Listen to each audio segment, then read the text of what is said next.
It's time for Windows Weekly. Paul Thurrott, Richard Campbell are here. It's finally, almost nearly, practically official. Microsoft will acquire Activision. I'll tell you what is official. Our last segment on this topic for some time. We'll also talk about AI. Microsoft has announced pricing for Microsoft 365 Copilot. You better be sitting down for that one. Plus, an Xbox game that offers 1,300 classic arcade games all in one. That and a whole lot more coming up next on Windows Weekly.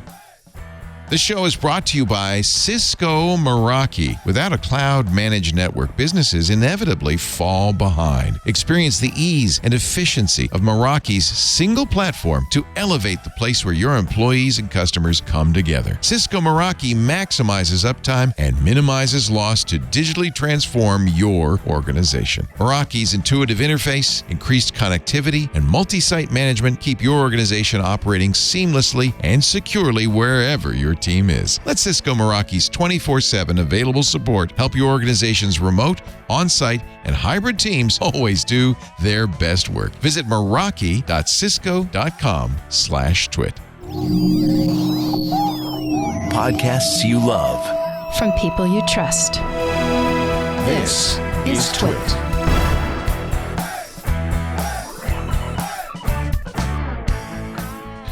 This is Windows Weekly with Paul Thurrott and Richard Campbell, episode 838, recorded Wednesday, July 19th, 2023. Dabbling with Farclas. This episode of Windows Weekly is brought to you by Cisco Meraki. With employees working in different locations, providing a unified work experience seems as easy as herding cats. How do you rein in so many moving parts? The Meraki Cloud Managed Network. Learn how your organization can make hybrid work work. Visit meraki.cisco.com/twit. And by Collide. Collide is a device trust solution for companies with Okta, and they ensure that if a device isn't trusted and secure, it can't log into your cloud apps. Visit KOLIDE.com/WW to book an on-demand demo today. It's time for Windows Weekly, the show where we cover the latest news from Microsoft. And here you are, ladies and gentlemen, today's contestants coming onto the stage. It's Richard Campbell from Runners Radio. Hello, hello. And Paul Thurrott, podcaster and blogger. Thurrott.com. And he's in Mexico. You're in Coquitlam. Yep, still. All is well. A little bit longer. Okay. Hello, Thanks gents. to Wink Martindale. Johnny Gilbert, 97 years old, the announcer for Jeopardy. He does it from his house now. Nice. But he's 97 and he's still going strong. Man. And that's my dream. Work a total of 45 days a year and make millions of dollars. It's perfect. Yeah, it's a sweet spot. It is. It's a game. Yeah, I hope people, in that position know how lucky they are. But then there's people like Jim Cutler, who's one of the great announcers of all time, did all of our VOs and stuff, who works like a dog. And he's got a studio in his house, so there's no excuse. Yeah, but you know what? If that's what he wants, I guess. That's fine, right? Sometimes you stumble into these things, and then you can't I would point out that Henry Kissinger, at 100 years old, meeting with the Chinese ambassador. Still a war criminal. Still screwing up international relations. Unbelievable. 100 years old. Still a war criminal at 100 years old. Yep. We shouldn't laugh. Yep. I'm going to see Oppenheimer in a couple of weeks. It just opened, of course. And nice. Hopefully on IMAX. Yeah, I'm going to see the 70 millimeter IMAX, which is funny because when you make the reservation, you're looking at the seats and it's like the hollow core of my life. It's all hollowed out in the middle there. All you can do is sit on the edges. So I just kept looking until I could find one where I was kind of in the middle. Not the middle of the middle, but high middle. It's going to be like a tennis match. So your head's going to be going back and forth like this the whole time.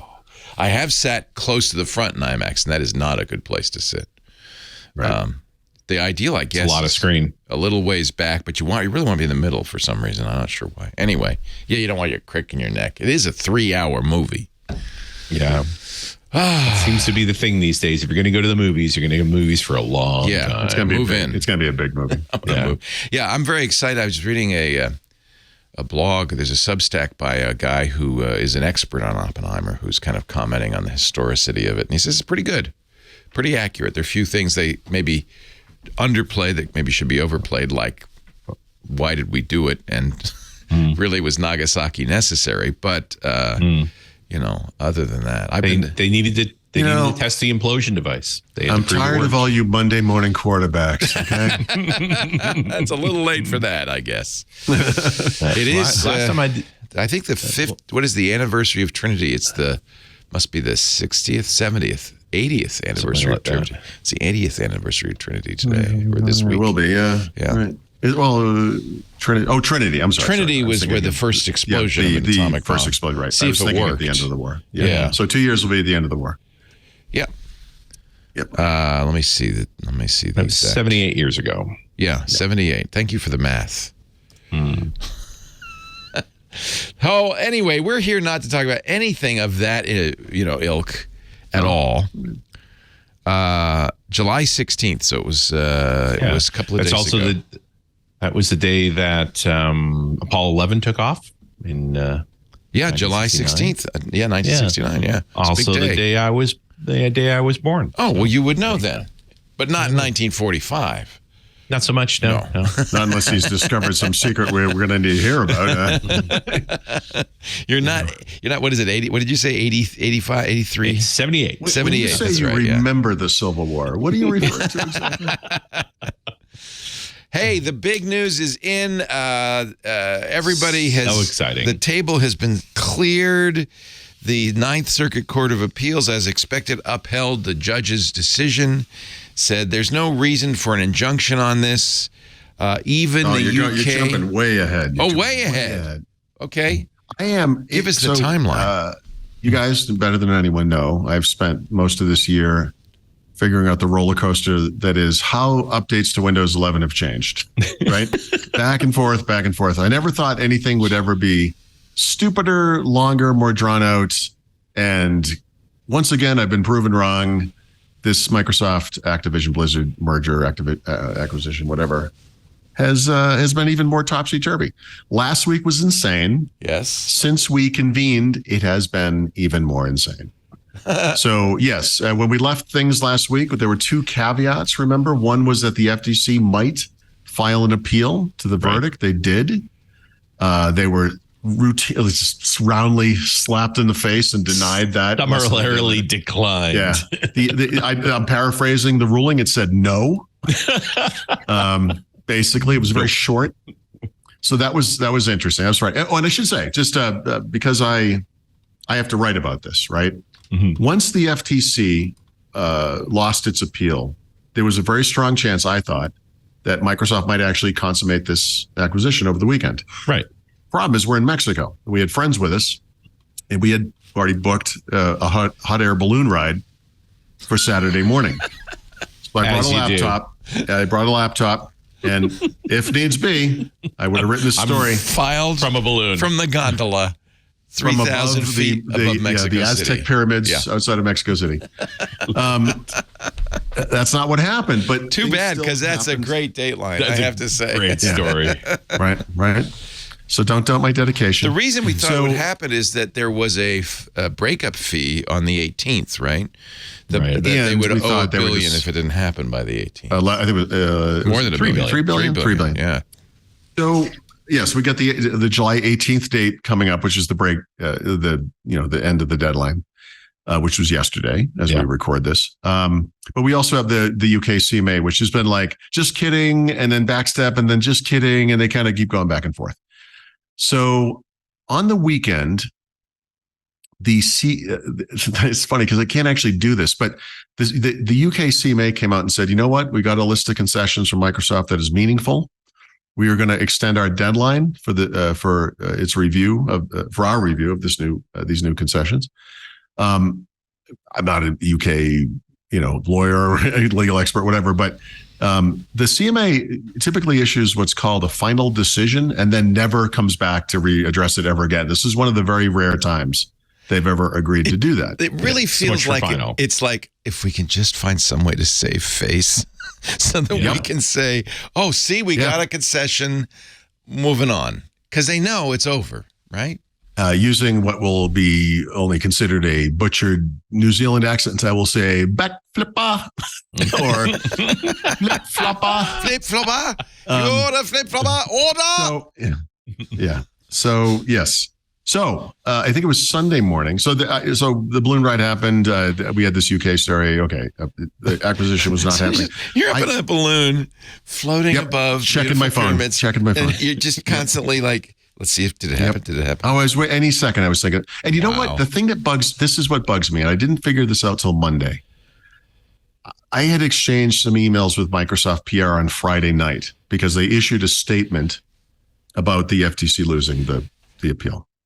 And I don't know this guy. It's just a guy from Microsoft PR. And I don't typically do this. So when people write me from a PR company, I always acknowledge the mail, and I'll just write back and say thanks.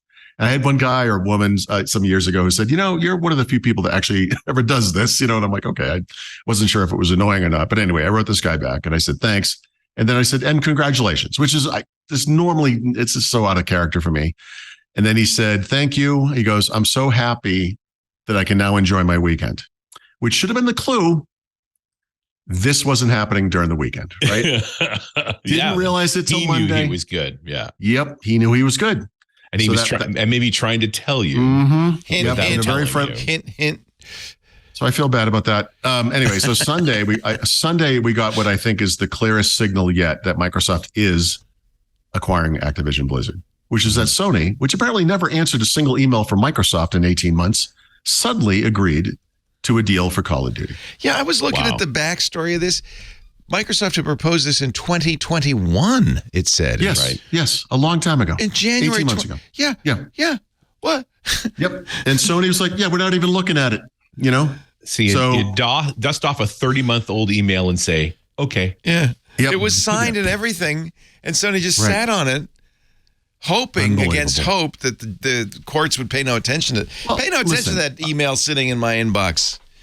I now hate Sony with a burning fire that I can barely describe. But I will give them a little bit of credit because the FTC fell for their baloney rationale, like hook, line, and sinker, and continued that fight after Sony, in legal filings, admitted we never actually cared about this. We never thought that they were going to take it away. I'm going to defend Lena Khan. Maybe she wasn't doing this at the behest of Sony. That's all that proves. That she had her own reasons. Oh, no. I'm sorry. I want to be clear. I don't actually believe that the FTC was literally working on behalf of Sony. They weren't carrying water for Sony. No. I don't believe that. But they were in fact acting on behalf of Sony. So it would have benefited Sony, no question. Yes. But they had their own concerns, and they still do apparently. They appealed it. Yeah. Well, I mean, they do and they don't. I mean, their concerns 100% matched up with Sony's concerns. So even after Sony was like, I was just kidding. The FTC kind of kept it going. I don't remember the judge. That's what proves the point is, if they really were just carrying water for Sony would say, okay, you can call off the dogs now, and that would have been that. All right. So once again, I'm gonna have to paraphrase. I don't have this quote in front of me, but when the judge originally ruled against the FTC, there was a beautiful quote which she said something. Again, I'm paraphrasing.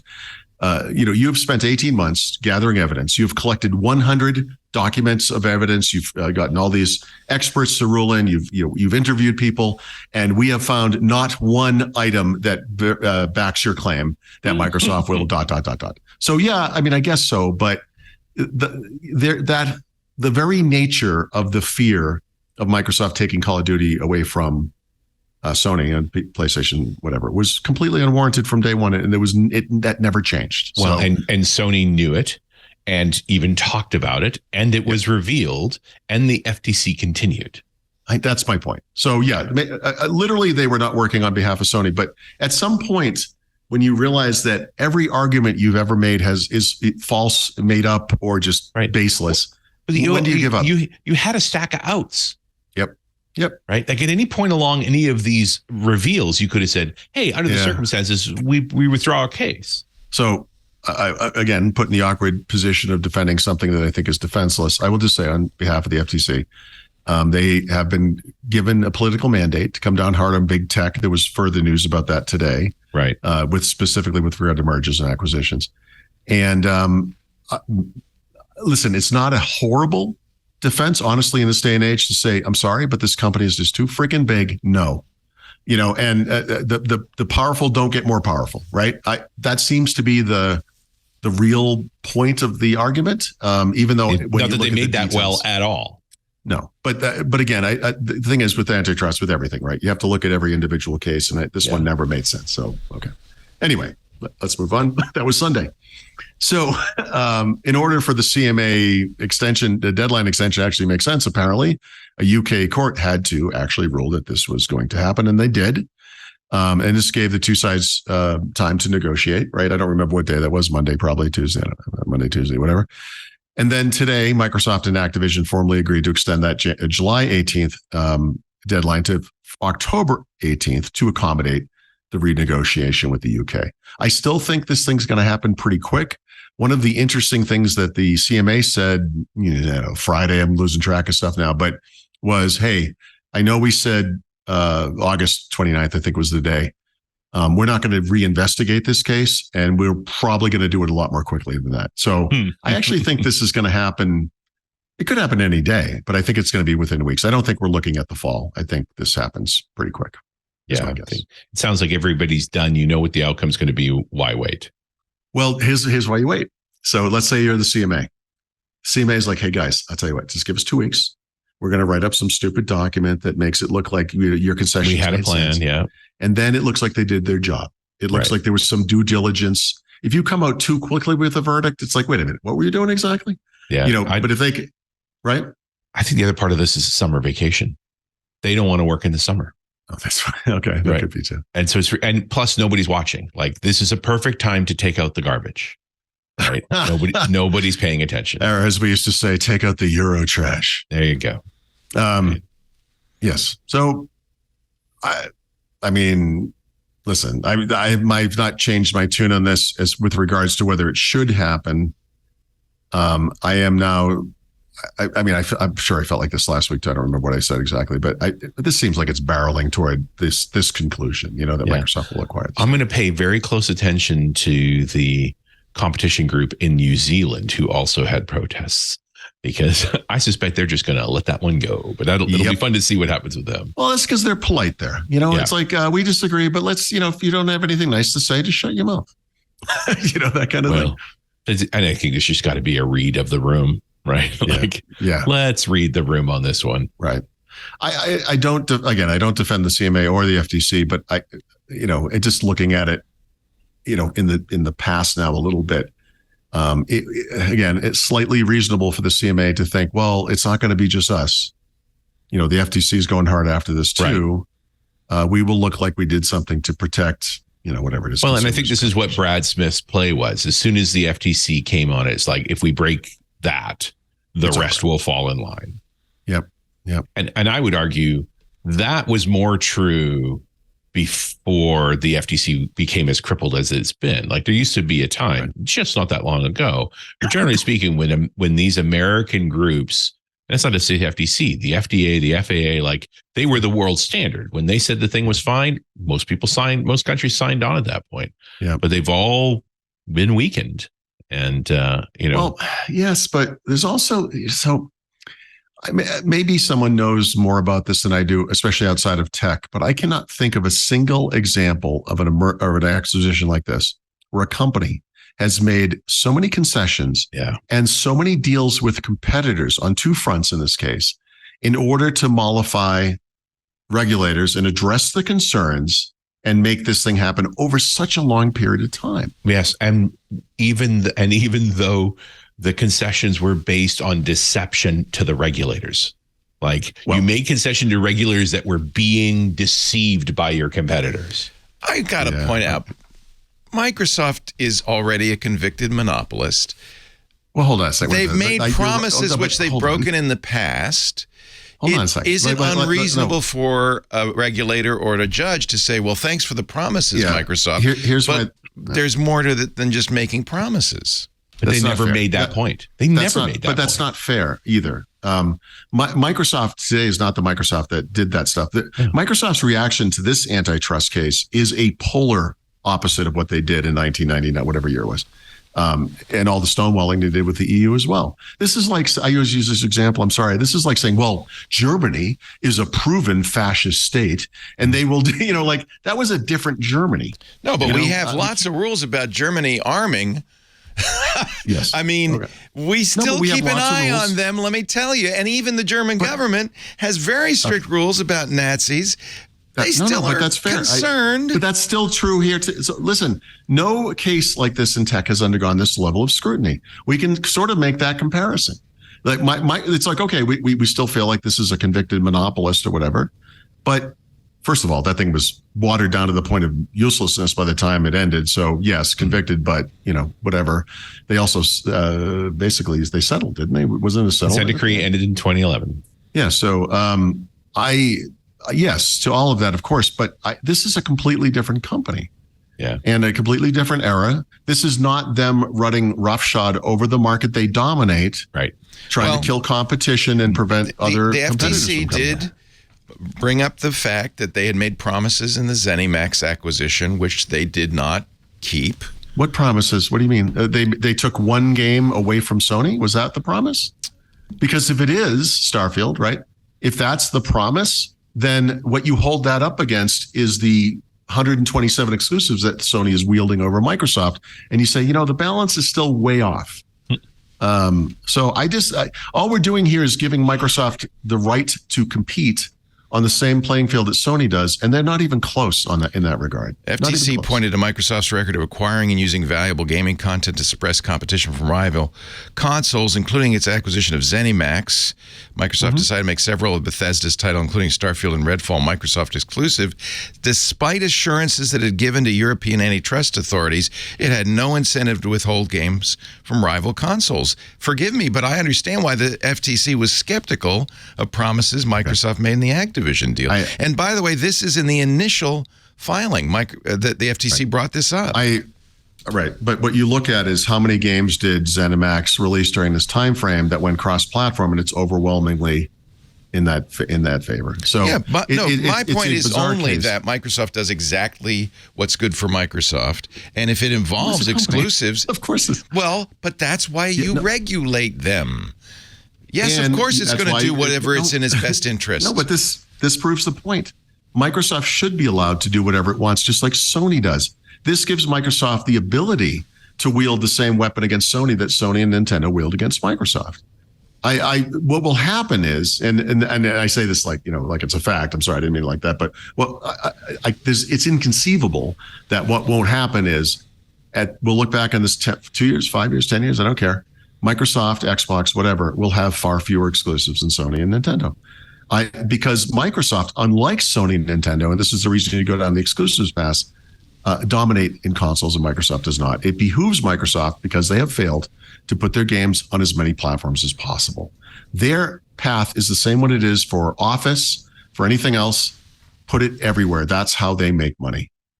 It's their strategy. It's what they've done with Microsoft 365. That used to be Windows first, and maybe Mac a little bit. And now it's everywhere. It's on mobile devices that they don't make. It's on the web. It's on everything. So that's the real proof. That's the real, and all you have to know is what Microsoft does broadly, and understand how and look at what they've done specifically with things like Minecraft, and apply this to here. Yes, there will be exclusives. There will be stuff. Of course there will. But everyone's doing it like this. That's the market. It's not like they're coming in and screwing everything up by having exclusives when no one else is doing it. They have the right to do that. As far as I know, everyone else is doing it is not normally considered an excuse. It is when you're the minority player in a market in which two other players dominate. Yeah. And apparently the judge considered that. Yeah. They're not the monopolist here. I just find it interesting to find an American institution defending non-American companies. Right. From an American company. I think it's a mistake to say they're acting on the behalf of Sony. They're acting we literally don't mean it that way. Okay. But the net effect is a Japanese company is protected, which, by the way, is running roughshod over this industry and needs to be investigated. So, yeah, I mean, no, I don't think the Sony and, the FTC will in a corner somewhere, but their defense is lined up 100% almost, and we're equally stupid and proven false. And Sony is just trying to do what Microsoft was trying to do back in the early 90s and maintain their dominance by abusing a smaller competitor. They've been doing it for years. That's all. All right. I just want to step in and defend antitrust regulators because I think they're doing God's work. Actually, on that note, please, I think it's important to note regulation of big tech is one of the most important issues of our era. We will talk about, well, it's not really a big tech thing, but like I said earlier, though, you have to look at every case, right, individually. This is one case where I'm like, I never saw. There are so many important fights, and this is not one of them. Yeah, that was when the FTC sued the block. This in December of last year. I wrote an article called "Hey, FTC." I had an awesome picture of a girl like with a screwed up face. Look it up; it's beautiful. And it was like, you're kidding me. All of the ongoing abuses happening in this industry, from Amazon, Apple, Google, Meta, and this is what you're going after? The thing that will not reshape an industry in any way, shape, or form? Really? Oh, they went after Meta and they lost, unfortunately. What did they go after? I mean, well, they went after their acquisition of Within. That's the. What they should be going after is what the EU's talking about is their abuse of social media and their acquisitions of things like Instagram and WhatsApp. I agree. Really, the privacy issue is a huge one. Yeah. Yeah. Unbelievable. I don't know if that's. I don't know if that's within. It's too big of a fight. I think they looked at this. I don't think they have congressional support. That's the problem. Yeah. Okay. Anyway, I'm 100% antitrust and the need for regulation. 100%. This case, no. Yeah, I don't know how much this is antitrust and how much is just needing regulation. Yeah. But hey, you know what we could do? What? Talk about Windows. People get mad. They say that's the Xbox segment again. It's going on and on. This is Microsoft. The biggest thing going on in the Microsoft This is the biggest story of the year. It's not an Xbox story. This is a $70 billion acquisition. This is business. Have there been other tech acquisitions of this size? I'm trying to think. I know it's the biggest Microsoft. I'd have to. They offered $21 billion for Yahoo. To put it in perspective, a quarter. Oh, that's not. Yahoo doesn't even make the top. 7 or 8. What did they pay for LinkedIn? Not that much. 8. No, it was in the. It was under 10. No, same with GitHub, right? Okay. I have this. I haven't published this article. I'm sorry. I looked up the top Microsoft acquisitions at one time. Even Nokia doesn't make the top 5. It was like $30 billion, right? Nokia, no, that was like 7.8. I think. Really? Is that all?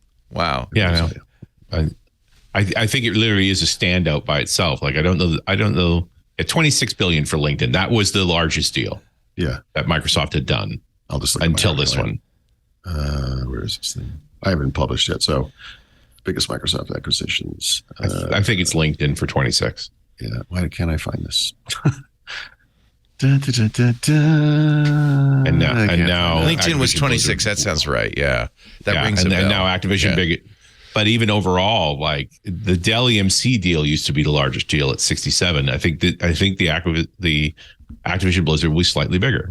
By the way, now that I know someone wants us to move on, let me add an additional thing to this. So I've also not because I don't listen to people when they say move on. No, that makes me dig my heels in and do more. No, I will not be bullied. So one of the things I'm looking at broadly is how Activision Blizzard will impact Microsoft, right? And one of the obvious ways you look at it's only going to be one of several things in this article eventually is just financials, right? And so it's an easy thing. Activision Blizzard just released their most recent earnings, so does not include that. But the 4 previous financial quarters, Microsoft and Activision Blizzard will probably be put inside of more personal computing. This is the business unit at Microsoft that has Windows, Xbox and Service, and HoloLens, not that anyone cares. And that is the smallest of the 3 business units at Microsoft. It has been for a couple of years now, probably. So if you just say, look, pretend it was part of Microsoft, we're going to take all the revenues, all the profits, throw it into more personal computing, except for the holiday quarter, which is when video games go gangbusters.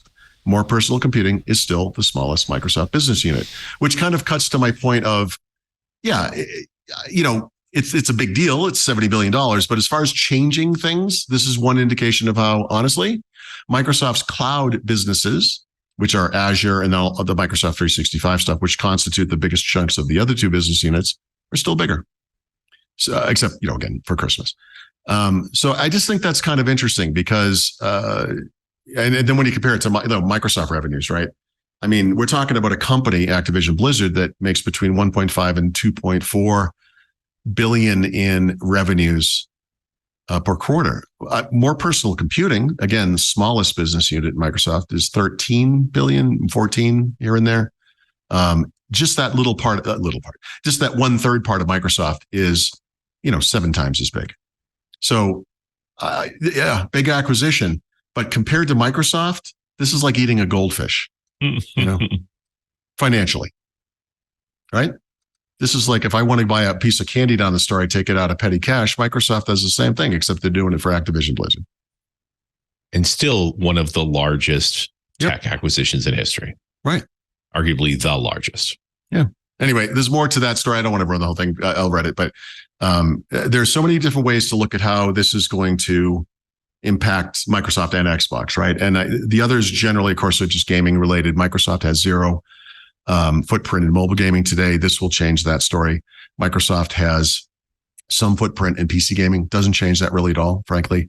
Microsoft is in 3rd place in consoles. Doesn't change that in the slightest. Subscription services are good, just like Apple moving to services, right, as their second biggest business. So there's going to be some Game Pass stuff going on there. I think it's going to be kind of interesting. And to a very small degree, cloud gaming, which is the cloud streaming stuff.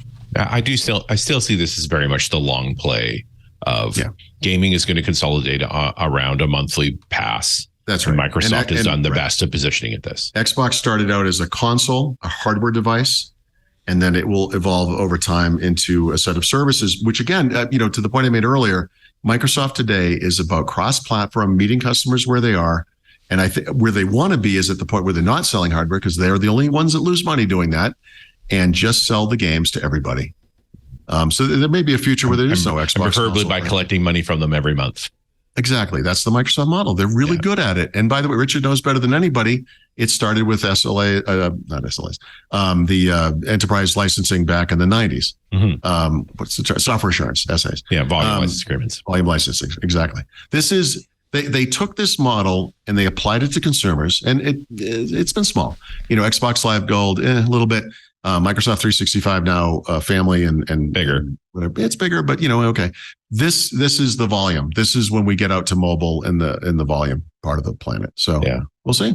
Yeah, I mean, I think the Xbox Games Pass speaks to a long-term industry consuming business model. Actually, it's the net. Like you'll only watch a show because it's on Netflix. You only play the game because it's in Game Pass. Wow, look at that. Yeah, that's good. So we'll see.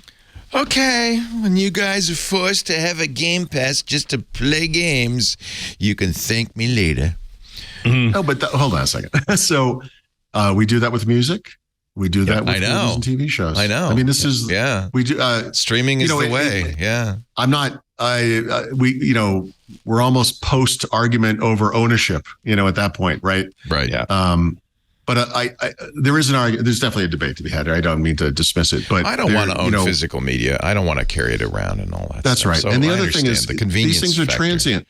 The problem, it's not just convenience. But are they transient? That's the question. I guess games for sure are, but movies. Well, in other words, like people. Well, but how many people watch the same movie over and over again? Yeah, no, you're right. Right. I mean, I don't know why we want to own these things. By the way, I have 500 movies in my iTunes library, so hypocrite. Yeah, but you don't. But you don't own those. Remember, that's right. There you go. I was watching. I can't remember what it was. A movie that I knew very well that had been edited by Apple because apparently they didn't like the sexy scene. So okay, that I don't own that movie. Line across. They can change it after I buy it. They just put a picture of Tim Cook's head over the naughty bits. I don't know who edited it. Not approved. It could be the studio. I don't know why. This is happening. This is happening to books too. So I bought the entire James Bond library in Kindle this year as part of a wave of rewriting the past and getting rid of things today that are considered racist or whatever. They're editing those books and a bunch of other books. And I haven't looked, but I believe if I go into my library now, I'm going to have the new clean version. They'll be edited on the Kindle. Wow. Yep. Yeah. See. So that is the world. I know. I don't like that either. Yeah. But I guess the point is, that complaint doesn't obviate the fact that, generally speaking, this system is still better. It's what people want. It's what people want. Well, yeah. But the alternatives are better. harder. It's better. I mean, I have ripped all my CDs and stuff to MP3, but it's still a pain in the butt to play that over the course of an evening than it is to just turn on absolutely. Spotify. Absolutely. I go out in the world. I could be in an Uber like we are here. I could be in a restaurant bar like we are here. And there's music playing. My phone, I have a Pixel like you do, Richard, and it tells me what the song is. And I click on it. I go to YouTube Music. I add it to my playlist. And that's how I discover music. If I had to pay for those songs every time, what an onerous and expensive process that would be. Right. This is just, this opens up a world of music. Yeah, for a monthly subscription fee. The Game Pass will do the same thing for games. And just as what do we do? Music, Netflix does for or whatever service will do does for videos and TV shows. That's the point. I mean, you could pay $9.99 for a movie, or you could pay $9.99 a month for $21.99 or whatever it is a month for Netflix, and have the whole library. Watch at your leisure. Right? I mean, I know it's not perfect. This is the path that we're on, and it's certainly the play that Microsoft's making. Yeah, and it's hard to argue against it when consumers prefer it, and I prefer it. But most consumers prefer the most convenient solution. Convenience. So as long as that's the convenient solution, that'll be it. You could make other things convenient. You chose to make this convenient. Yeah, I honestly, I really hear you. But overall, I still think this is like better, with the caveat that there are pros and cons. I just think the pros outweigh the cons. No, I agree. And not sufficiently enough for you to want to put out further effort for an alternative. Well, you know what? Okay, so as prices go up, and this is something we've seen this year in particular, right? So Netflix is going up, Hulu's going up, whatever it is. You're like, all right, so what could I do here, right? There are strategies, right? And the first strategy is I'm going to switch between services. I'll use one every month, and I'll just kind of binge watch as we go. And that's kind of an interesting thing. But there are people, just like there are people turning to vinyl for whatever reason, or looking at old ways of doing things. Like I have a hard drive that has a bunch of movies on it. I was looking at it the other night. I showed Stephanie. I was like, if it ever happened that we're driving around in an RV or something, we could live off this thing for like a year. Just getting old. And never. Yeah. It's not like there's a lot of new content coming down the pipe right now. Actually, a vinyl record store opening downtown in Petaluma. Incredible. Which blows my mind. Is it going to be next to an Orange Julius? No, but that would be nice, wouldn't it? Sam Goodies and Orange Julius together again. Yeah. Together again. I think Burke gave me this for you. I think, Richard, this is a TRS-80 video display worksheet. Oh, yes. So 127 by 47. Yeah, so that you can map out the dots on your screen. Oh, and draw sprites or something. Yeah. No, those rectangles you're looking at are pixels in the TRS-80. That's hysterical. 127 by 47. Yeah, that's right. All those, you're right. The video game consoles, the computers, they were all under 200 pixels by under 200 pixels. That's a weird number, 47. Yes. Although it turns into 1023. Well, because of overscan, right? Because these were designed for the cathode ray tubes. That cathode ray tube that did in these eyes. That's hysterical. Which is why I'm going to write Richard Campbell right here in the programmer. We just have to come up with a title of your. See, the sides are curved. There were no flat straight screens then. It was that's the bad old days. Wow. Yeah, it was literally a modified RCA TV, and I used it from 10 to 12, and it cooked my eyes. No two ways about it. Nice. You're you learn basic, close, Richard. Richie. You learn basic. Remember they said don't sit too close to your TV? Wait till it's your monitor. All right. That was the primary advantage of the home computers of the day. Like Apple, they came with an RF. I have the little analog TV. Actually, this, believe it or not, plays Atari video games. Somebody gave. I'm surprised it doesn't play Doom. It's just like probably else, could. Mm-hmm. See, it has a little Atari console. It even has a working Atari joystick. And let me turn it on. This is, see there, you'd have to really zoom in. It's a tiny arcade Atari. Press to start. You press the start button. Oh, maybe I have to do it on the joystick. Yeah. Do you want to play Pac-Man, Asteroids, Breakout, Centipede, Combat, or Millipede? Your choice. Combat. All the classics. Tempest, Pong. Wow. You want to play Combat? All right, let's play a little Combat. I couldn't see that with your eyes. What's going on here? That's the size of a pixel from the original 2600. Press the start key. Let's begin. Oh, I started Asteroids. It even makes the sound. I know, it's so small. That's funny. That's actually kind of a Space Invader sound, I guess. Yeah. Well, yeah, we just got Taito has released a Space Invaders for iOS and Android that's virtual. Yeah. Did you see that? Yes. Yeah.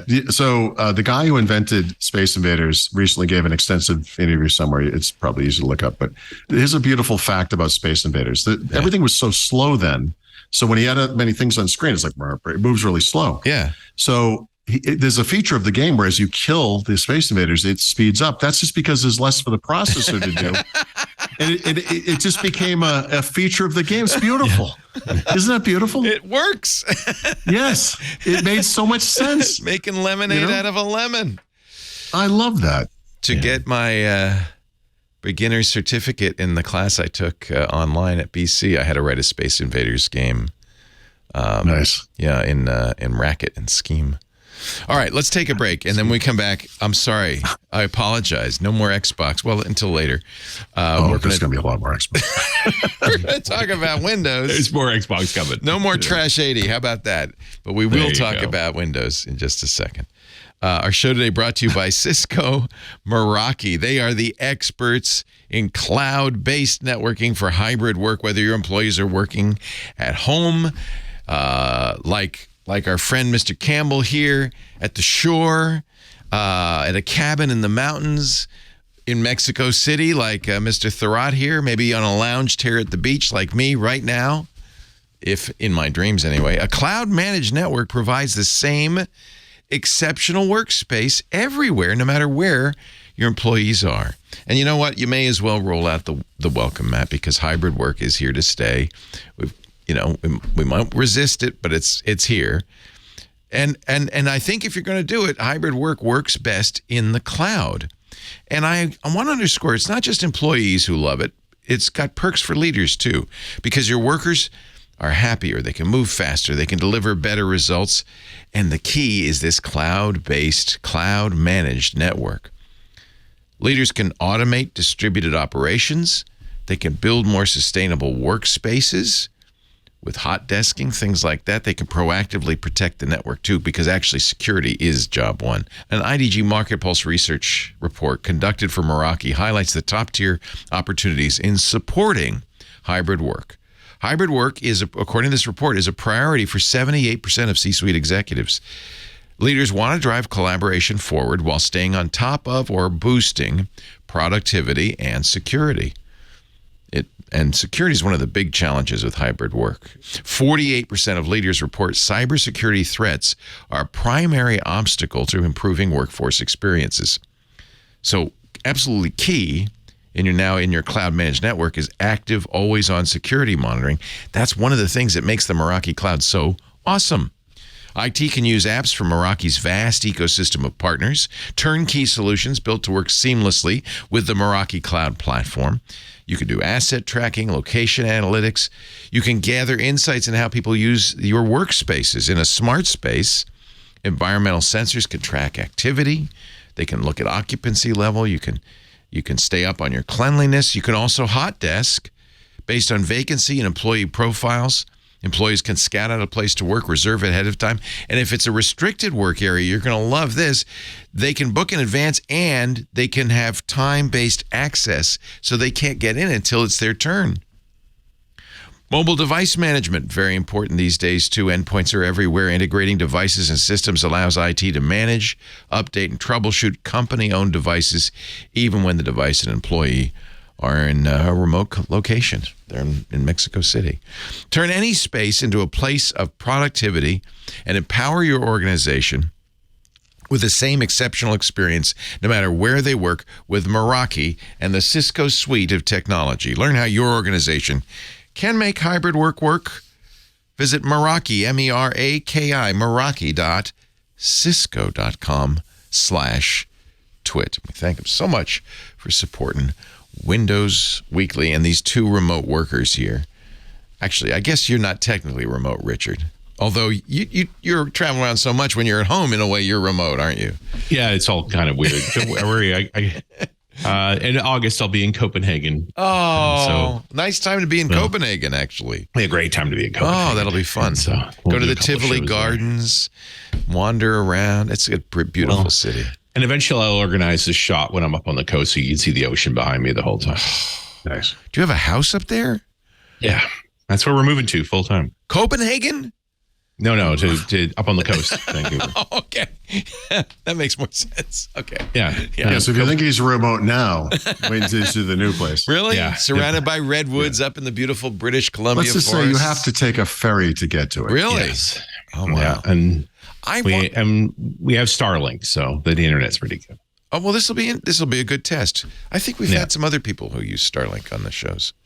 I think Jonathan Bennett does. One of our is Bennett Jonathan? One of the hosts of Floss Weekly.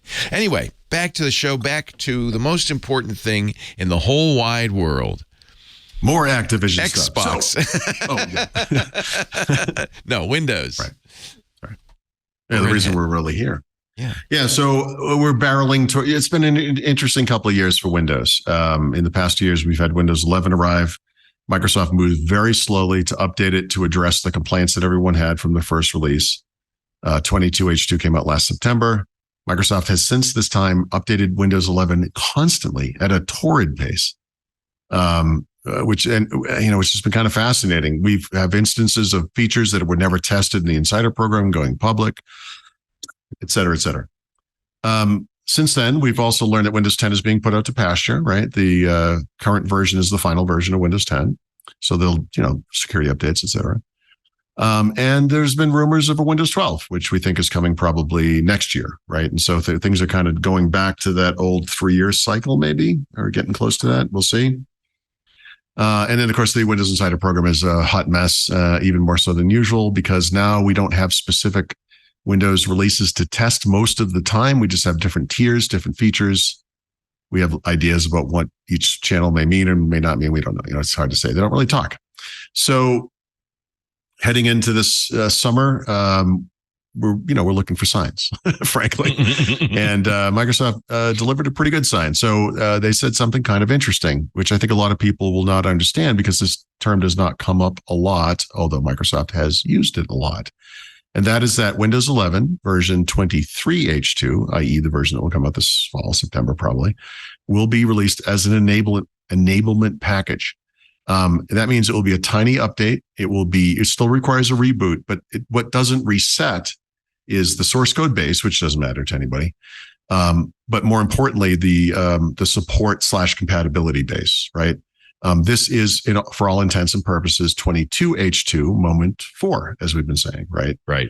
You said this. You said, I don't think there's going to be a moment 4. It's going to be 23H2. I think they're the same thing. Yeah, exactly. So this, I don't mean to say this proves it, but I think we're in the ballpark. I think this is what they're trying to do. Now, Microsoft has actually used this a bunch.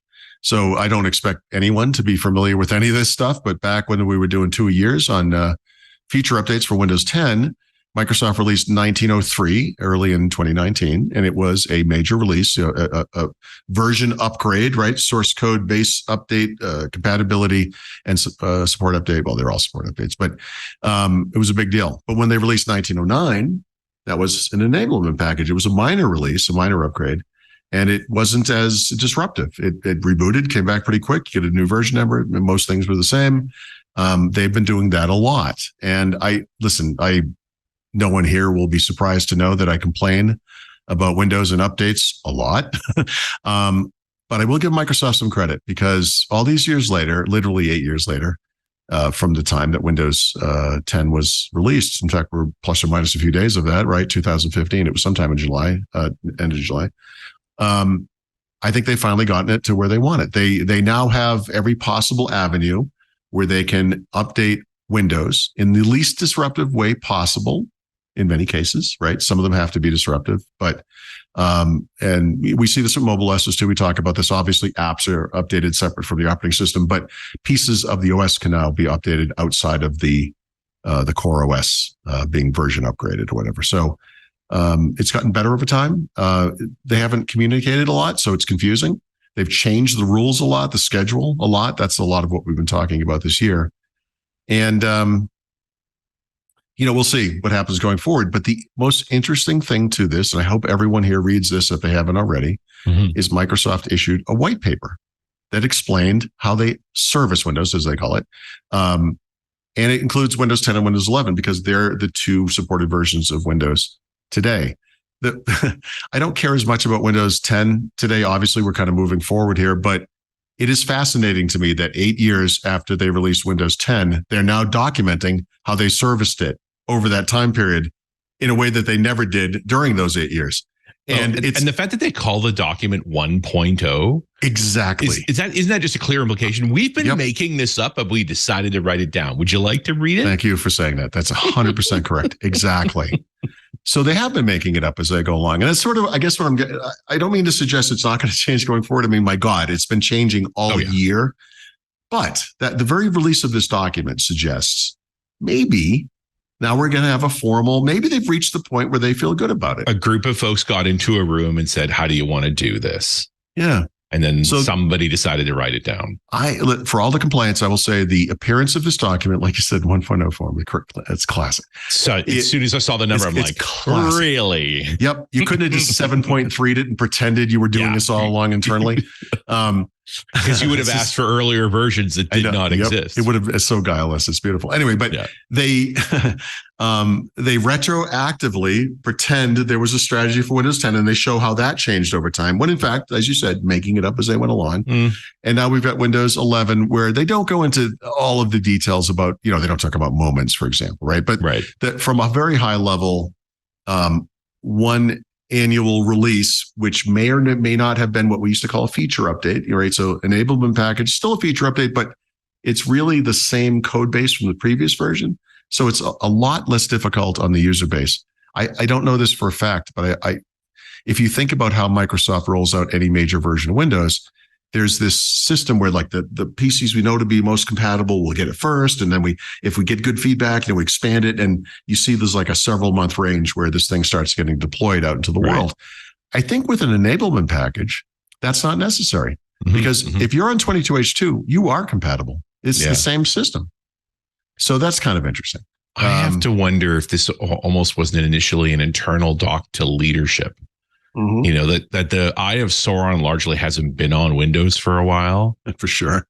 And so there was a swing of the eye back for a moment going, what is it you people are up to? And they had to kind of decide what they were up to. Because all we see when we look at you is a new version of Paint. And what is this stupid phone app? And ongoing PSS complaints about versions. Right. So to me, the other piece of this that gets really interesting is, and I've seen this over and over again in Microsoft, they tend to publish things when they want to end internal arguments. Yes. This is what we've now said publicly, so we have to follow through with it or explain why we're not going to. For whatever it's worth, it's a good document. Like I said, it's worth reading. It actually does explain stuff. Yeah. It doesn't go into the depths of, if you just look like I do at a very granular level, what can happen with regards to Windows updates on a yearly basis, a monthly basis, a weekly basis, a daily basis, right? I kind of really dig into that stuff. They don't go that far down, but if you think about it, like feature update once a year, like they said, features rolled out throughout the year, monthly, typically, right, through cumulative updates. It kind of covers everything I've been talking about. And app updates, of course, are separate, but I mean, you are very much talking about this is transitioning leadership changes and everything through this course of this document, right? There's a subtext here of, and then new leaders came in and this happened. Well, remember, so when Windows 10 came out, it was very confusing, right? They made a big announcement. Everyone on Windows Phone 8, everyone on Windows 8 and 7 will get this for free. Right. And then Terry Myerson said the dumbest thing. He said a lot of dumb things, but one of the dumbest things he's ever said, which was, we will support Windows 10 for the lifetime of the device. Right. What? That's not a thing. What is, so now that Windows 10 is concluding, what we can see is actually it followed a fairly traditional 10-year life cycle, support life cycle. Is the typical lifespan of a given piece of hardware. Exactly, which is okay, fair enough. Yes, of course, but also typically the lifespan of a version of Windows. Right. Right. So for all of the changes, Windows as a service, as they called it at the time, now we call it continuous innovation, and we try not to throw up in our mouth a little bit. Really, it's the same. It's the same life cycle essentially. Yeah. Now, I actually believe with Windows 11, that's going to change, and they're going to do what they wanted to do, which was cut down on those things. And the reason I believe anything less than what they did in the initial period of 10, when they were being pushed to try and do the release early, release often thing, until the customer was screaming, not just the engineering team. I mean, everybody. Well, everybody was So there was a lot of let's just see if we can get away with this, and there was a lot of businesses saying, yeah, no. Well, so they had to kind of. It didn't provide the benefit, right? I mean, the bill of goods we've always been sold with rapid release is that it will get easier over time, and it will also be better. And for certain products, that is true. But I think what Windows clearly demonstrated is it does not apply to operating systems. The interesting transition that's going to happen here, I believe, and I think we all believe, is that Windows 12 comes out next year. And so the difference between Windows 12 and Windows 11 is that Windows 11's predecessor, Windows 10, was bumping up. It made sense for it to hit that 10-year life cycle. Right. They weren't going to be in market for more than 3 years or whatever. Mm-hmm. With Windows 12, Windows 11 has only been in the market for 3 years, or will have been. Mm-hmm. And I think there's going to be something different. I think that in the same way that Windows 11 was just a version upgrade to a new version of Windows 10 that we're going to call Windows 11, I think that Windows 12 will be that to Windows 11. And it's going to be very interesting to see how they handle the support life cycle of 11. I don't believe it's going to be 10 years. No, I don't think it'll be shorter because it's a shorter lived version. Like, you're starting to see the long-term support, short-term support effect happening. Which almost seems to be a natural byproduct. The support lifecycle. So if you go back and think about all the releases of Windows, 95, 98, 2000, XP, all the internals, the interim stuff, and then Vista, 7, 8, whatever. Mm-hmm. These things came out not exactly every 3 years, but we'll call it every 3 years. But every one of those was 10 years of support. So at any given time, you had multiple versions of Windows that were supported by Microsoft, right? Yeah. When there were security vulnerabilities, they had to be updated, Mm-hmm. And the 10-year period with a 3-year cycle meant you could routinely skip versions, and you had incentive to do so, right? If you picked the XP 710 line, you were much happier than the 2000 Vista 8 line. Yeah, and actually, that's a nice little system because for the customer, whether people or businesses, you're skipping versions. You get what is a major release. It doesn't matter how minor every upgrade is. When you skip a few or one even. You get. Well, we never believed there was a minor release. With that, updating an operating system was always disruptive, so you might as well do it as rarely as possible. Yes, and typically on the hardware cycle, the bigger thing for me when I was in IT is upgrading these machines is not worth the pain. You're replacing them on a lease cycle every 3 to 5 years anyway, and so you just ship them with the new OS. And you said this some time ago on the show. 10 years is starting to look like the hardware cycle too. Yeah. And that kind of matches up neatly. The only thing that would change that is Microsoft's artificial hardware requirements where they, like they did with Windows 11, even though systems on a Core i7, i6, maybe even i5, whatever, would have run Windows 11 just fine. Oh yeah. Well, and ultimately did. It did. They artificially cut it off. And I think that's one of the ways we get to that shorter support lifecycle for 11. Well, and I'm going to argue in favor of the TPM for we need more intrinsic security. Yes, it was an artificial constraint. They chose to demand the TPM, and then they arguably backed off on that. But that wasn't a bad cause. Yes, and actually, at the time Windows 11 was released, the TPM 2.0 requirement was nonsense because it didn't give you any advantages over 1.2. But actually, since then, they've released some security features for Windows 11 that do require a TPM 2.0. So I'm not going to pretend they had this plan. I don't think they're that smart. I think they're feeling their way forward. Yeah, but it happened. So, here we are. Yeah. The situation is better for the most part. It is better. And I still don't know what laptop to buy, but the situation is better. I can tell you what I just bought. You might be interested in. Framework just started taking pre-orders for their for the 16 inch. The gaming. Yeah. I've been staring at that too. A Ryzen 7 and available graphics card. I have been begging. I talk to PC makers all the time, obviously, because I do the reviews. And so one of the with this move to 16-inch laptops, they're starting to plump numeric keypads in there. Yeah. I'm not disputing that some people need or want that, but I don't. And I've said I don't understand how that can't be modular and give me the option to have speakers and there. That's exactly how Framework does it. Exactly. That's why I saw that and I said, that might be the one.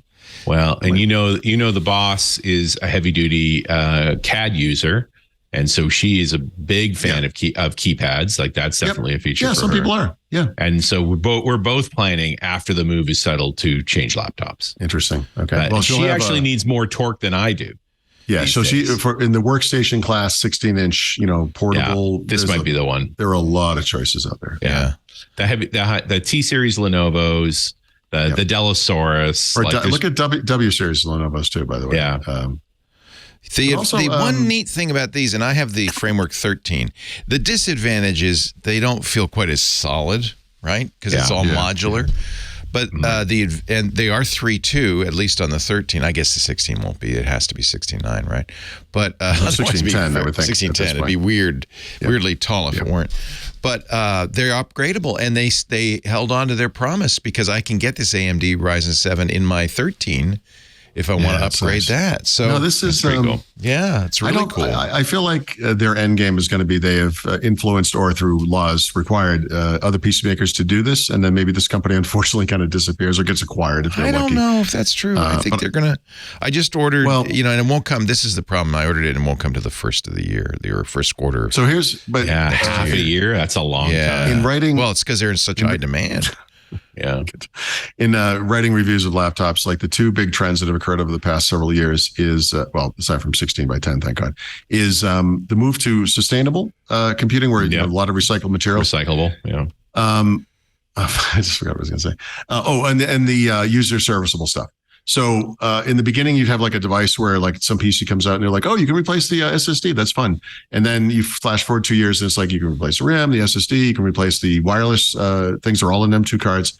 You can upgrade them, you can change them out, you can do whatever you want. So it's not a framework, right? It's not the whole platform. It's not whatever, the speakers, everything.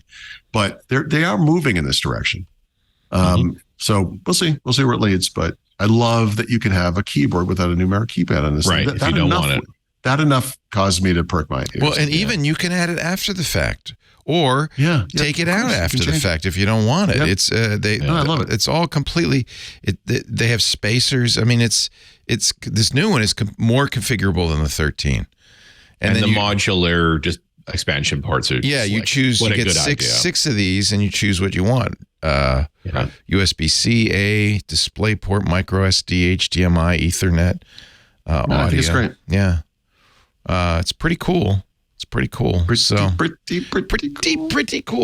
I ordered one. I won't get it till next year, but I'll do an unboxing because I ordered it that kind of as demand, parts. By the way, kind of that's going to cause people in the PC industry to pay attention. Oh yeah, they're sold out. Like this, they just opened this up a few days ago, and I dithered, and I should not have dithered because now it won't be for months. I'm on like the 6th or 7th shipment. If you don't mind me asking, how much did you spend on this? I think it was 23, something like that. But I got, so you can have it they have M2 storage base. So I didn't populate the second one because it's standard Western Digital M2s. SSD, so you can put your own in later down the road if you want. There are other things that go in at M2 as well. I mean, you could probably, I don't know, what would that be? I figured 2 terabytes. I mean, that's what I usually get on my laptops. That's going to be enough. Yeah. Yeah, and you can replace any of the parts, including the battery, which of course is the first thing that goes on these things. Of course. No, but it's neat. You add some kind of USB port. You're like, I'm not really using this, but I am using this other thing. You can pop it out, get another. Yeah. Port That's there. what happened with the 13. I didn't use one of the ports very often. I think I got an HDMI port, so I replaced it with a little removable SSD. The little secret is these are all USB-C. There's 6 USB-C ports, and they make these modules that they slide in, and you can have it be USB-C to something else. I think it's great. Yeah. This is the most interesting to me, is you can choose a slimmer, non-GPU kind of back plane, or you can choose one with a GPU. Or you can buy both, and when you want it light and thin, take it out and put the little one in if you don't need it. So it's really, I'm pleased that they're doing this. Yeah. It's probably not the best in x86 laptop out there, as you said, they're probably. But that's not the point. That's not the point.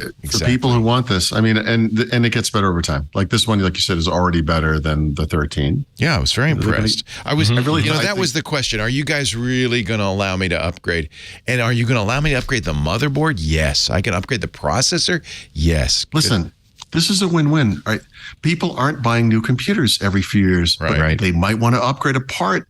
So this PC maker wins, you win. Yeah. It's perfect. It's a funny reversal in cycles, right? Because this is the way the PC market used to work. And then along came the MacBook Air and the Ultrabook. And then we pushed glued in. We pushed to make everything one piece. That's how Tim Cook made it work. Like, well, this is see what the hardware guy does. Same thing with phones, right? Same thing. We're starting to see a reversal and maybe head back to over to modular phones. Right. And that's got less to do with I want to customize my own way and more to do with maximizing. I was we were talking about Windows IT pros at their offices in Fort Collins, running up the stairs and my Samsung Focus, whatever, fell out. It blew into 4 different pieces. And the woman, whoever shows behind me, said, "Oh my God, that's so," I said, no, this is what happens. Pop it back together. Off we went.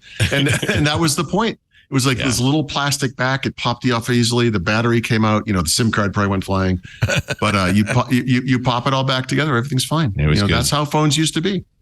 Well, and the replaceable battery meant the phone lasted. That was the point. Yeah. And instead of traveling, you see people with these stupid USB charges plugged into a phone. You can take a tiny little sliver of a battery, pop in your pocket, you don't even notice it, and you have all the battery power you need.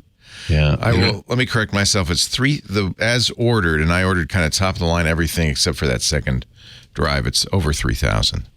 So, but it's workstation class. But it is workstation class. It's a Ryzen. That's the price. 7040 series. I think I got the Ryzen. I can't remember which one I got, and the different modules. And I actually got a variety of modules just so I could. Play with it a little bit, that was part of the fun. So, this is it's USB, so they're hot swappable too, right? That's right. I assume. Yeah. I got the Ryzen 9, which is pretty high end. Overkill. 7940 plus the Radeon RX 7700. Well, I want to play Valheim on this. That's 32 or 64. 64. I went all the way. There you go. Yeah. and it's amazing they're not offering an Intel version of this. It's just AMD. Is that true? They don't have an Intel version? Wow. No, I can't find one in the list. Yeah, you might be right. I bought, the original one was Intel, and I was able to go from whatever, the 9th generation to the 12th generation. Can you not love a company that gives you the option to choose performance pro, and overkill? Yeah. So, just so I'm clear, this was overkill? Yes. Obviously. Oh no! Every number you've stated has made that clear. Okay. 9 series, 64, 64 gigs of DDR5. I'm guessing you get a full HD screen on this thing. It's I don't know what the screen is. You know what? I was resistant ordering it because there were a couple of negatives in the old one. Battery life wasn't great and the screen wasn't great. I just read a review. Somebody got one and reviewed it, I think, on The Verge and said the screen's very nice. And that was like, okay, fine, I will do it. And I thought, for a while, I've been thinking, I'm never going to get another x86 machine. I love these Apple Silicon machines so much. Sure. But then I realized, oh, wait a minute, I need a Linux machine. So. Did you notice they offer you a keyboard with nothing drawn on it? Just blank keys, very Neuromancer. I got the clear keyboard with RGB, and they have little Raspberry Pis in the back. I don't know what's going on. I'm gonna. You should order one, Richard, and then you can explain to me what I just bought. Because I don't know what. I kind of went crazy. I might have to order the blank keyboard just to have a blank keyboard. I think it's pretty cool, right? That's just a different league of cool. Yeah, I wouldn't personally, but I don't need keycaps. Keycaps are for the weak. That's for the weak. I can't see those keycaps. My hands are on them. Well, more saliently, my eyes aren't good enough to see those characters anymore anyway. So why not leave it black so it looks like it's intentional? I got the clear ANSI. I may regret this. But the beauty is I can get another one and just pop it in, right? If I regret this. So you see the circuitry behind it and it glows. And that's important. Yeah, I guess. It's only $49. If I hate it, I'll get one with keycaps. It's pretty hysterical, though. Look at it. It's clear. Yeah. Yeah, that's the one I ordered. Call me nuts. I'm actually not a touch typist. This is going to be a real challenge. I don't know. If you get... Wait till you know what? It's going to raise its head when you're writing code. Now you're going to like, where's the damn slash whatever? Actually, probably I know where the things are with coding. Probably, I'm thinking. Okay, all right. But we'll see. We're going to find out. If you get if you get emails from me that the characters are displaced by one row, just should be able to decode that pretty easily. If it says Q, it's an A, right? If it says A, it's a Z. You can figure that out. Burden's on you, buddy. All right. Did we have anything more to say about with Windows? Yeah, there's a lot more. So, good. Keep going. Keep going. We don't have to go over this too much, but there's one interesting point here. So last week there were 2 insider builds, the beta and release preview channels. Today, actually, we got a dev build out. Outlook, we know is coming to replace Mail and Calendar at some point in Windows 11 or 12 or whatever. It is now an inbox app alongside. Will they call it Outlook Express just for old times' sake? I wish they would, because honestly, no. Actually, by the way, you should, because it's. Why do we have 18 things called Outlook? Yeah. Like, what are you doing? So no, they won't, but they should. I agree with that. But the more interesting thing is, I mentioned this from time to time. I mentioned it today. Most of the channels in the Insider program don't map to a specific release of Windows, whatever, right? Windows 11 in this case. So last week's build rather, moves the beta channel into 23H2. So if you want to test what will come out as Windows 11 version 23H2, that right now is the beta channel. Eventually that will, migrate into release preview. We'll see. So that's finally happened, I guess, if that excites anybody. In better news, I would say, remember we talked last week about the NUC going away. Yeah, I love the NUC. I do too. I've owned 3 of them. I'm big fan. I'm happy to say that ASUS has signed an agreement with Intel to do 2 things. One, to support all of the current NUCs that are out in the world. So that 10th, shocks 11th, me. 12th, 13th, Yeah. And will create new NUCs based on Intel's. They're getting all the NUC, stuff. So they have a license. I mean, in now. the end, it's just a mobile chipset. So I was wondering what they thought when they said we're going to make NUCs. Like, I believe it also has to do with just the motherboard design, because it is. You're right, 100%. Although there are gaming class versions, right? The big one. So I think Intel probably still makes reference designs, which they can or cannot just use. And they might keep. I guess they're going to keep doing that. I'm just excited that they're moving forward with this, and then. And the deal must have been, hey, we'll sign this over to you and do nice PR if you take over the tech support. Yes, and the warranty. Here's the asterisk. Others can do what ASUS is doing, not for supporting the old ones. That's ASUS, right. But others can license the NUC designs and go make new NUCs too. So this might result in a world of more NUCs. Yeah, what I thought the NUC was all about in the first place was Intel building a reference design to encourage others to make it. So getting out of it to do that. Okay. I've never seen one, but apparently there is actually a laptop version of a NUC. But to me, the interesting thing was even that's not. I don't know, but there's we've moved to kind of mobile computing, and one thing I think most people probably don't think about or realize out in the world is that these U-series mobile chips are 100% what, I should rephrase. They're what 99% of the world needs, right? You can put one in a small form factor computer, and there's all kinds of interesting ways those things can be used. They don't have to be mobile computers. So it sounds like, mobile computers used to be where we had like the last gen stuff or, the less powerful computers. But these things, for most people, perfect. Powerful enough. Yeah. This is, for me, I've always had a NUC living in the kitchen attached to a Dell touch display. That's great. Right. And it's just an easy way to do the recipe thing and all of those capabilities. But, and ASUS has always made mini PCs, but not NUCs, not really exactly that form factor. Oh, that's interesting. There are actually a lot of companies that make these small form factor PCs. But you go to the well, right? You want to get it from the source. Do you really want to get it from the source? Yeah, I think so. I did. I mean, I would argue that the component cost will go down if they're all using the same form factor, because now they can cross manufacture. Yeah, I mean, there's a bunch of advantages for sure. that. If you thought Surface was a boutique PC maker, let me introduce you to NUC. There are 3 users. They're very happy, most of them. Small. So anyway, but the most common thing is seeing that mounted on the monitor. Yeah, like a VESA mount. Yeah, exactly. Yeah, just sitting on the back of the monitor. Yeah, and it was designed specifically to that size and shape, right? So that would work. You unscrew the screws, you screw it back in. It sits on the VESA mount. Then the other thing I would add to that is you get a slot expander, right? The USB plugs, a SD slot, that kind of thing. You mount that to the base of the monitor, and then you plug that into a USB-C port on the NUC, and then you never need local expansion. Yeah. Yep. Yeah, it's nice.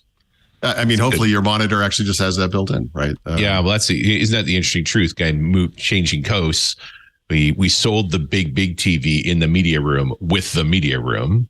So it's like, oh boy, I need to buy another TV. And then it's like, oh wait, I have another TV and it's already got Plex and Roku and all that stuff in it. We need nothing. Yeah. It's interesting. Hang a NUC on that and you're done. I love it. It's fantastic. That's very old school. I mean, especially since you can get a Roku for $43 or something. Yeah, but this is the same size as a Roku, and it's a computer. Yeah. So, do you have the wireless? And the keyboard? Roku is in the PC anyway. Yeah. Right. No, I know, but I mean, do you really want to use a PC on your big screen TV? Do I ever not want to use a computer, Leo? I don't. It's an interesting idea. Yeah, I think the NUCs are really cute. We've always loved them. When Media Center was a thing and we had remote controls. Yeah, that made sense. Yeah. I did miss Media Center, man. But even NUCs have fans. They're not silent, right? Depends on the NUC. Okay, you get a quiet NUC. Yeah, you can get a solid state NUC. Silent NUC. That's the boot up chime. How did you know? NUC. All is calm. Windows desktop. Yeah. Well, I mean, if you think about it, I guess Apple really still makes a NUC. They still make the Mac Mini, and in fact, I have one name right here. Yeah. That's as much a NUC as anything. Well, it is, but I mean, compared to most NUCs, that's actually pretty big, right? Yeah. It's a big NUC. It's probably twice as big. Yeah, it's a big NUC. No, you're right. That's right. Yeah, because NUCs are not. Yeah. Yeah. Well, it's literally VESA sized. So the VESA mount. It's 100 millimeter square. Yeah. And you can load them up. That's what was the cool thing about the NUC is it made a lot of stuff that size because it was fun supporting it. I had one. I added a lid that had 2 additional front-facing USB ports on it. Yeah. Right. And because there's a connector inside, there was an additional M2 if you wanted 2 drives. What Richard was talking about is really kind of perfect. You do the USB hub or whatever off of it. Right. And you can leave you never see the computer. It's just behind, Yeah.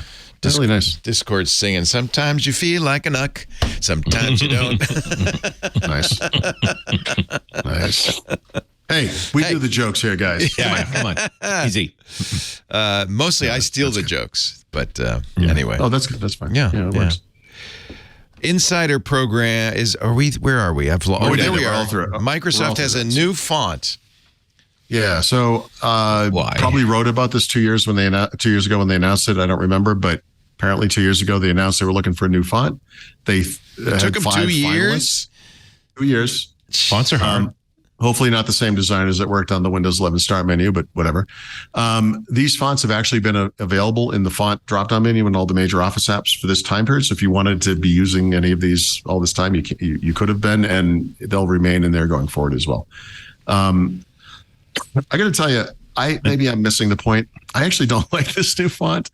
I tried it in Word the other day, and did you like Calibri when it came out? That's the thing. I don't remember. I do hate change, so probably not. Ideally, these fonts, you don't notice that they're fonts, right? They're just there. So this new one's called Aptos, which is funny because that's also they changed the name of it because the original font's name meant something like beer house in German. Bierstadt means beer town. Beer town, sorry. Bierstadt. So when you which is a much better font name, I'll be honest. People don't know how to pronounce Aptos. Is it Aptos? Aptos? What is it? Yeah, exactly. So the thing here, like, there was a time when the default font was Times New Roman. That's a terrible font. Which is terrible. It's a terrible font. Well, it's that or Arial, right? And then they moved to Arial, and then they moved to Calibri. I think that was pretty much. I think that was it. So I don't know. This one, I'm not feeling it. I don't know what to say. I'll we'll see what happens. I mean, they all look like variations on Arial. Yes, They're all sans serif fonts. Yep. Like, I just don't know what is the difference between Aptos, Grandview, Seaford. They put them all in. They're subtle. It's like, gee, you had a tough time ticking between them. I defy you to be able to identify them if I line them up beside each other. You know how designers are, though. They can see the difference. They go, look at. I like how the examples are all these things no one would ever make in real life. So this is how we did. We can show you what it looks like or whatever. Yeah. It's like, I don't know. It's not the best display of a font I've ever seen. There's people. It's busy. It's crazy. There's a lot of non-font stuff. No, this does not make you love the font. Yeah. This is never the way you're going to look at the font in the first place. Radioactive colors. It's just weird. Yeah. It's just weird. I can't tell the difference between these. I really can't. Aptos, California, Redwood Country. That's not true. That is not Redwood Country, but okay, fine. It's just a little suburb of Santa Cruz. You're such a stickler for. I know Aptos. Believe me. I went to high school in Santa Cruz. You're no Aptos. And you're no Aptos, my friend. Yep. Does it have, here's the key, ligatures? Mm-hmm. Do you even... Is that the key? That's the key to me. Expended my interest in this topic. Okay, enough. It ain't no Xbox. I'll grant you that. I'll tell you that right Thank now. you. Thank you very much. That's all. All right, let's take a little break, and then...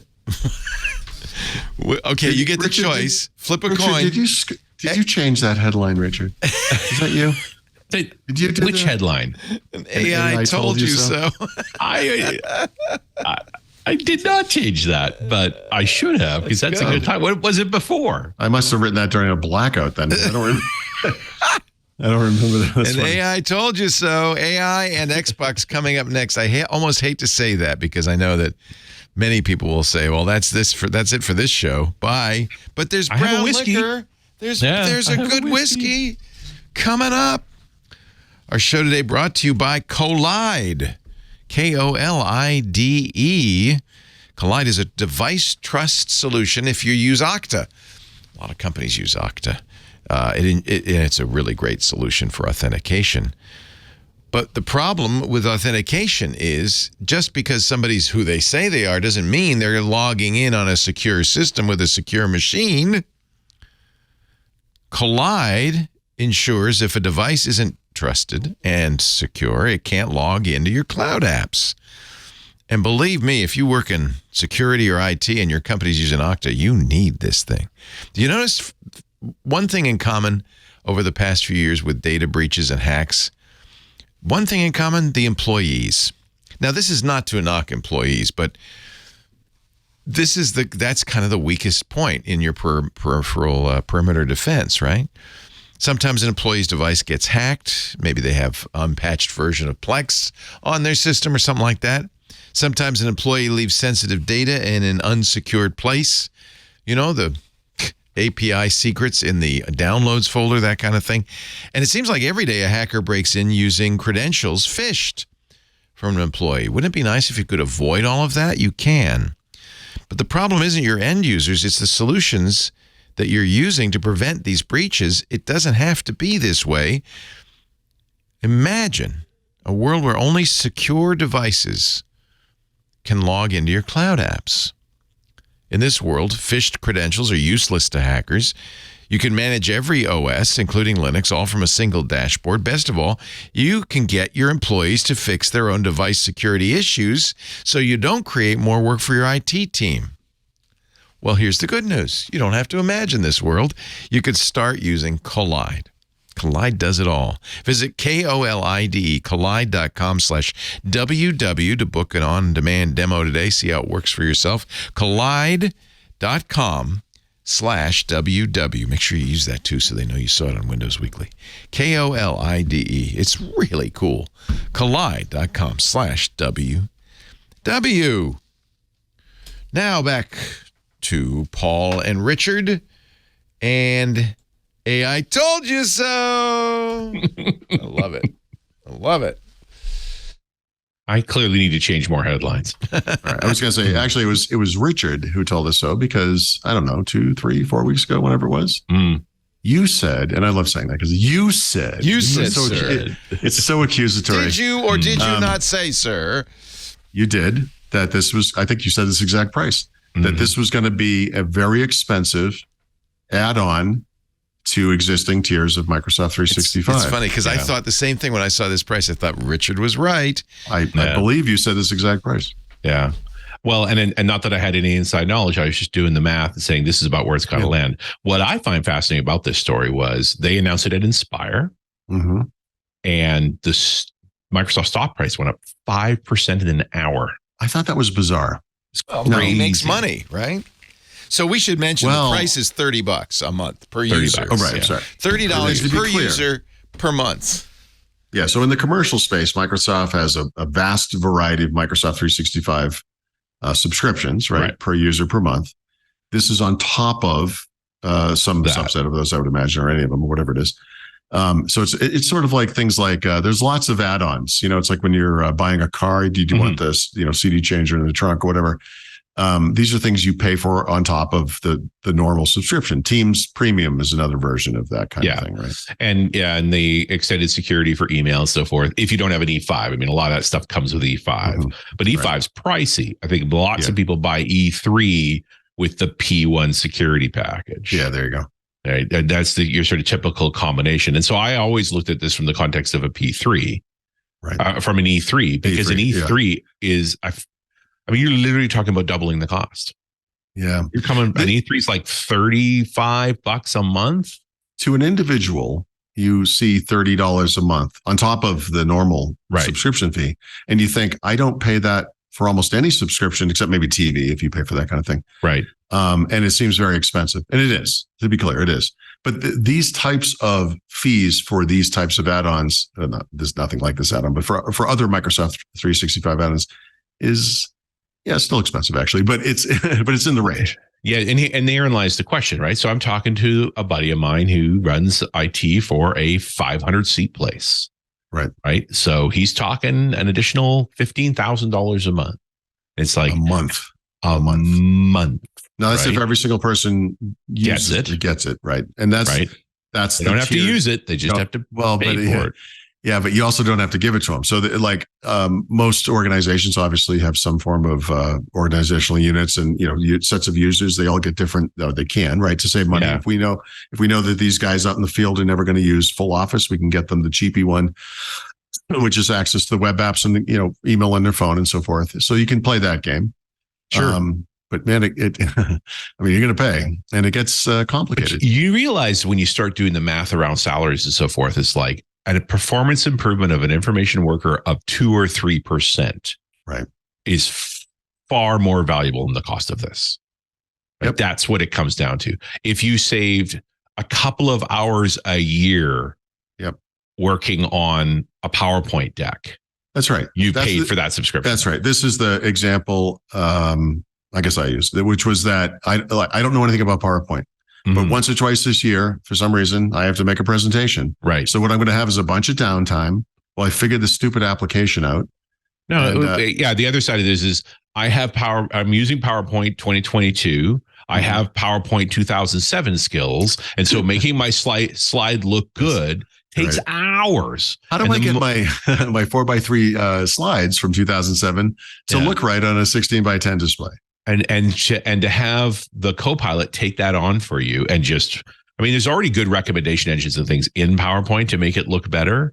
Some of them are not good. But at this price, I mean, I don't know how price sensitive corporations are. But at this price, it's not going to be. It's going to be. You have to justify your.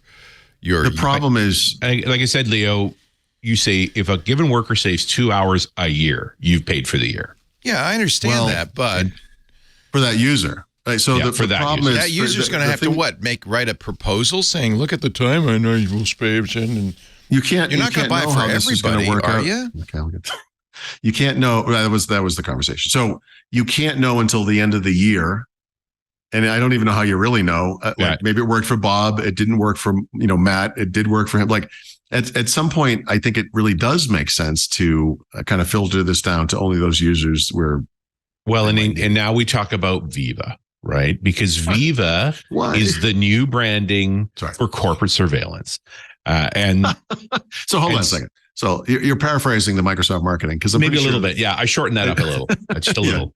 Yeah. But it's like, how are we going to know they're using it? Well, Viva will tell us if they're using it. That's beautiful. And would you say that that's reality? Did Viva come out of where everyone's working from home and now we don't have the 100%? Viva is a product. Viva is a set of products that were developed internally for Microsoft that they've ultimately productized and expanded the set from there.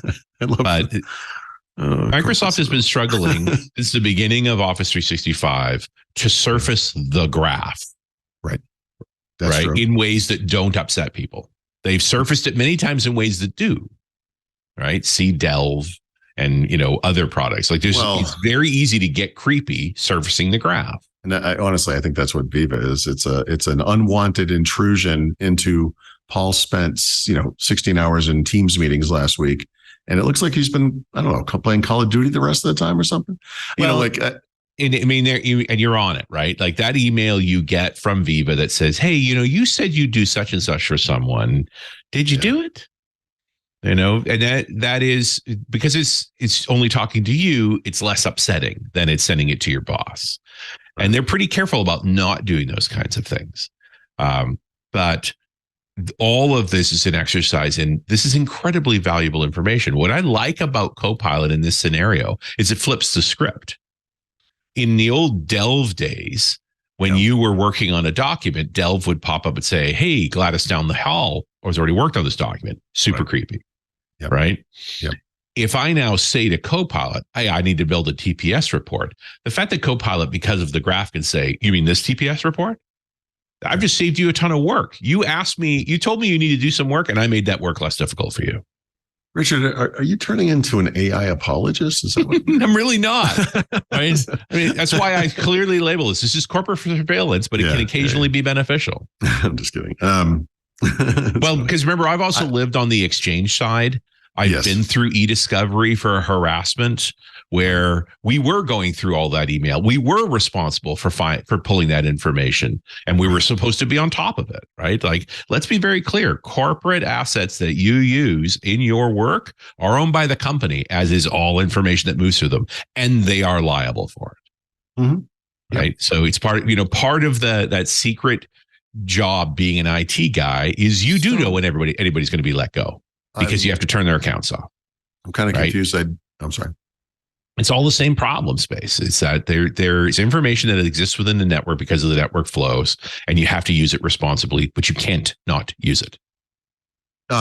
We know that Windows Copilot has been publicly tested. Is Microsoft 365 Copilot out in the world? Not really. They just announced the only place I saw it was largest customers getting previews. Okay, I think at Inspire they are starting to do more rollout. I feel like I would have heard about it and remembered that. So it's curious to me that they have announced pricing on something they have not let people see and understand the value of. Well, they've set certain customers see, but all the more reason they're testing the price. Yeah. So they finally decided they had to put the pin down. They figured this was the right time to do it. They got the nice stock price spike. We'll see what happens. I was surprised by that. Of course, I don't understand Wall Street in the slightest, so whatever. I think the productization of AI is a big deal by a large company. Name me another tech giant that has productized a large language model. Yep. Okay. No, you're right. I guess in my mind, I was looking at the price of this thing and thinking, you're excited about this. But yeah, no, okay, fair enough. Yeah, of course. Yeah. No, I think that's the real statement. I mean, to me, the bigger thing was, all right, now you have a sense of how much this thing costs, that this is the kind of dollars they're going to have to charge to make it worthwhile. Right? Microsoft pays every day to operate that infrastructure. And more importantly, and isn't working it for other profitable workloads. Yes, it's and to the point you and I, you mostly, but I've been making for months now. It's I don't think people understand how expensive these workloads are on servers. Catastrophically, yeah, right. GPT-4 far more than GPT-3. Mhm. And it seems the emphasis here is all 3.5, 3 plus. Like they're doing everything they can to keep to it to the lower something they're likely to make money on, because I think everyone's now getting a sense that they may not make money on 4. Like I said this a while ago, but it's like I don't know that 4 survives. Or there's some hardware advance which Microsoft and others are trying to make happen, where they tailor their chipsets to this kind of thing, right? Perhaps, yeah. And Moore's law does still apply. Eventually, the hardware will be cheaper, but that's a couple of years from now, and nobody's going to wait. And ChatGPT 5 will be out by then. You raised such an interesting point that I hadn't thought about, which is maybe why it's expensive because it costs that much to do it, but it's also good. It's also a benefit that it's that expensive because then people will use Viva. And Microsoft would love everybody in every company to be tracked and the data sent back to the home office. Well, I think you missed a point on that, which is if you're using M365, the data is being logged. You're already being tracked. It's just a question. It's being done. It's only a question of who's looking at it and how they're looking at it. Right. Yeah. Viva just makes it easy. Viva's for the front end for the employer. But Microsoft's getting it anyway, is what you're saying. But I don't know that Microsoft's necessarily measuring any of that. But what Visa is the wrapper to stop you from being sued, right? for not being discrimination. I mean, this is a problem I dealt with all the time as an IT person. We roll in a new version of an application.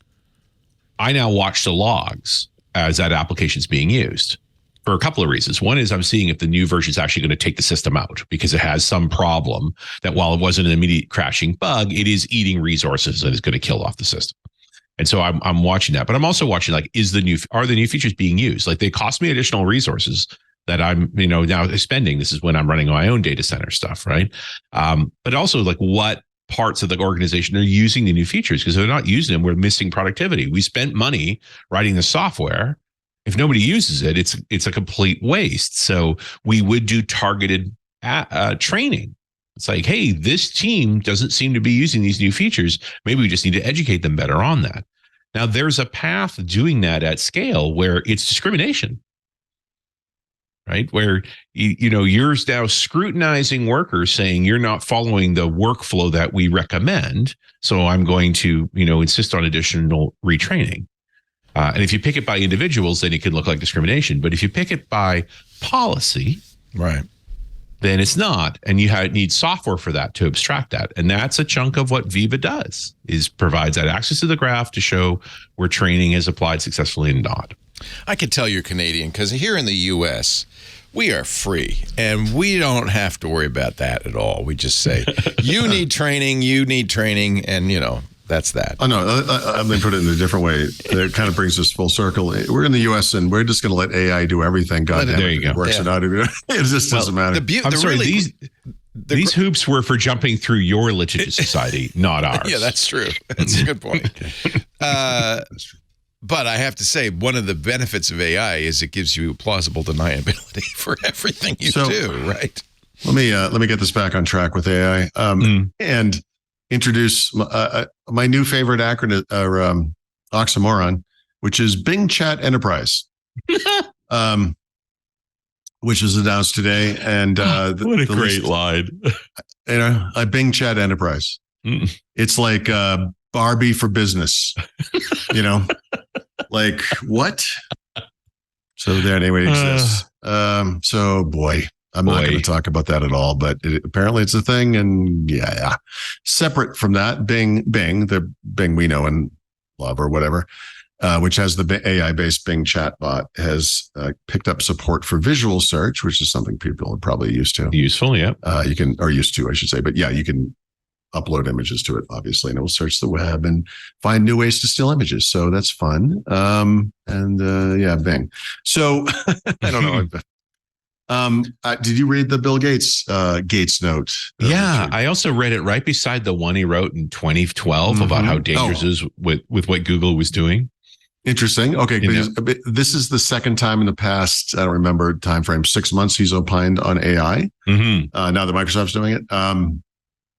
That's interesting. I didn't know. Okay, I'm interested in that. Well, what led to OpenAI was Bill and Elon being on the same page after Google bought Jeff Hinton and that whole crew out of the University of Toronto and it added them to Google Brain. there was this real concern that generative AI is being controlled by laboratories inside of Google. So make it open and it'll be better, right? Yep. Said the company that then hijacked the entire thing and turned it into a corporate enterprise. Well, Microsoft is going to be Microsoft.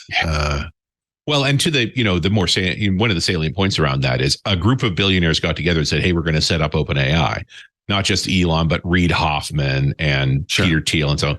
And none of them did it. They didn't do it. I was going to say, how many evil laughs do you think there were during that meeting? Well, they double evil laugh of, we're going to do this. And they didn't actually do it. Elon kept saying, hey, I put $100 million into OpenAI until someone actually looked at the books and went, where?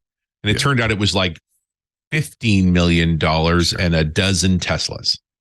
That's weird because he's usually not one to spread misinformation. Strange. So for those who haven't read it, Gates has a site, by the way, and he writes these blog posts called Gates Notes. Hilarious. And if I were to boil this down with the word generator, it basically says, we've done this before, there's nothing to worry about. And kind of dismisses the fears of AI, especially AI taking over the world and dropping missiles on us or whatever. I mean, and I don't disagree with that point. I'm more making fun of the old complaint when the other guys were doing it. Like if it wasn't clear to you that this is corporate maneuvering, not a concern for society, just put the two statements side by side. I mean, with AI, I feel like we've gone through the 7 stages of grief. And he's written more eloquently to this topic than I have, although I've made some of these same arguments. If you look back in time, technological advances, the train, the car, whatever, we had similar issues, right? It's like you're killing jobs, the job is selling horses. I mean, yes. Now, the thing is, AI is not going to take your job. Somebody using AI is going to take your job. Yeah, there you go. Which is interesting because there is someone pointed, I couldn't think of this word last week, actually, just now that I'm talking. The democratization was the word I couldn't think of. There is a democratization of technology that Microsoft, by the way, was and probably still is very good at, like bringing these supercomputer things down to the general populace. I think that was a big strength of theirs. And this notion of like you had to have a specialist doing a certain job, and now you can have someone else plus AI. Right. It opens that type of job up to more people. Yes. Probably less pay.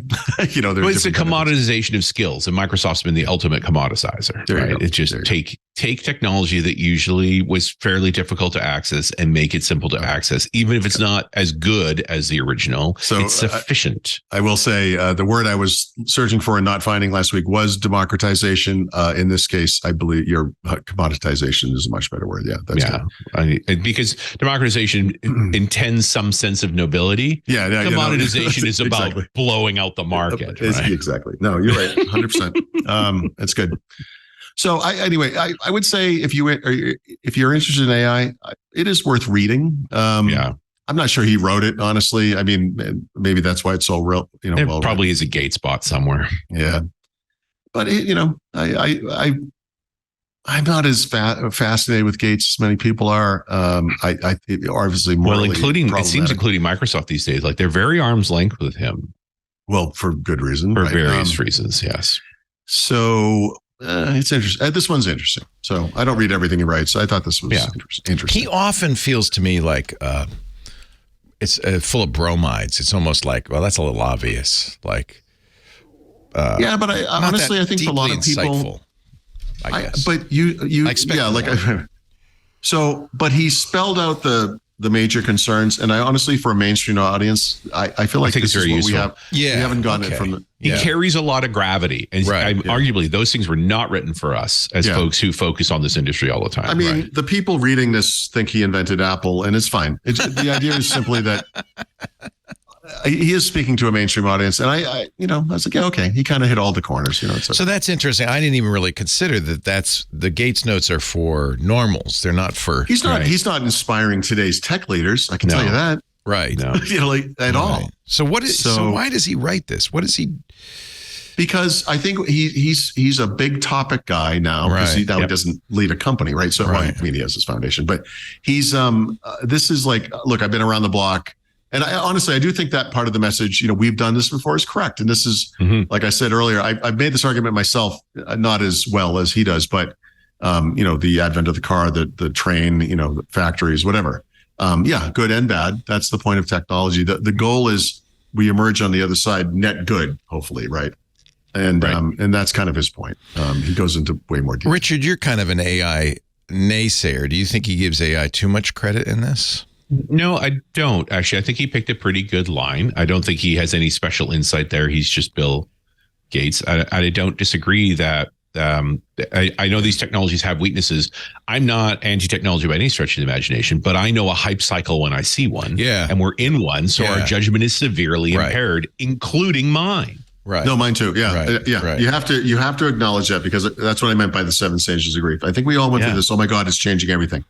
Oh my God, the world was then and now it's not. It's like, and then after a while you're like, oh, okay. And now I'm at I think it's like MSG. It's a little flavor enhancer. You sprinkle it on something else and it makes it a little bit better. And too much of it and gives you a headache. Right. It's all very reasonable. Yeah. I think the thing we're learning is where it is useful and where it's not, it's been oversold as useful for everything. Which is the nature of a hype cycle. Right. Unlike blockchain, it actually does turn out to be useful in some circumstances. That's right. And by the way, not to, it's July. Yeah. I know. It's only been a couple of months. For the world at large. Yeah. It's only been since February. So. Well, and now, the other angle I had on that is I have seen the trough of disillusionment destroy the usefulness of the product too. Moderating response to me seemed important. That's a good point. Because that's a very good point. Yeah. One of the indicators that AI is in fact important to some degree, right, is that these months since February feel like years, right? Yeah. Time is moving contracting. Slowly. Yeah. And I think that speaks to the fact that this is not a thing we're going to leave past and just forget it ever happened. It is here, and it's going to have. This is not 3D TV. That's right. And possibly not the metaverse. We'll see. The jury's still out. One thing that does worry me, and you brought this up, Richard, is the difficulty and cost of getting the raw material for the large language model. And this is my argument against it. GPT-5 is that I don't know that we have enough material to justify a larger iteration. There was just an article about what they're going to do instead, which is because the internet is too unreliable for really a good model. So they're going to do Let's be clear. GPT-4 is a perfect manifestation of the internet. Yeah. Don't we just need? It hallucinates and lies to you. Really? Ooh, how exciting! They're going to do some. I can't remember the name of it. I bookmarked it. I'm looking for it right now. But they're going to do some sort of synthetic data that's partly a creation of humans, partly the creation of other AI. It's basically the mad cow disease of AI. They're going to have AI consume AI. I love it. Which seems like there was a great paper. There was a great paper at MIT of test versions of exactly this, who showed data degeneration. Of course. Remember when you used to? It's telephone. Remember when you used to make JPEGs out of JPEGs until they turned into blobs? Which, by the way, doesn't happen anymore because the JPEG algorithm has improved to the point where it recognizes sufficiently compressed image and stops. Right. Yeah. Right. And so part of what they're doing is the right thing, which is quit slamming more data into a limited algorithm. Start improving the algorithm. Yeah, this was a Financial Times article. I just found it. Why computer-made data is being used to train AI models. Computer-made data does not sound like, or synthetic data, does not sound like the ideal input for AI. Well, and I don't know that I'd count on the Financial Times for precise titling of technology. Well, that's true. They're taking the name from a press release somewhere, I think. Yeah. Maybe the future advances that will be consumer facing will be Chat GPT 3 point something based. Like, in other words, we'll keep advancing along that line. Yeah. Well, and the bigger thing is just recognizing that the additional parameters buy is nothing except additional power consumption. So in May, Sam Altman said that he was pretty confident soon all data will be synthetic data. Oh, geez.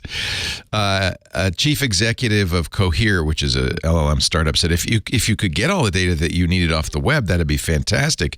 In reality, the web is so noisy and messy, this is again a quote from the Financial Times, that it's not really representative of the data you want. The web just doesn't do everything you need. Remember that old computer phrase, garbage in, garbage out? Ego, yeah. Yeah. Cohere, Still applies. as well as several of its competitors, already use synthetic data, which is then fine-tuned and tweaked by humans. Synthetic data is already used, says Gomez, even if it's not broadcast widely. Get this. This is what they say it is. For example, to train a model on advanced mathematics, Cohere might use 2 AI models talking to each other, where one acts as a tutor and the other as a student. They're having a conversation about trigonometry, says Gomez, and it's all synthetic. It's all just imagined by the model. And then the human looks at this conversation, goes in, corrects it if the model said something wrong, and bada bing, bada boom, you got a large language model. That doesn't seem like a good way to do it. Well, the argument is the large language model would work great if all the data was accurate. And I don't know that that's true. But if the data being generated by 2 other AIs, I guess, if it's accurate, I guess. We're teetering way off target here. Okay, sorry. Go ahead. Didn't mean to disrupt. No. You didn't. We have an AI segment on Twig, and that's really what the show will be talking about. So I'll defer to them.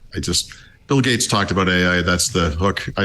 That's all there is to say. We're done. We've gone up into some weird, I don't know.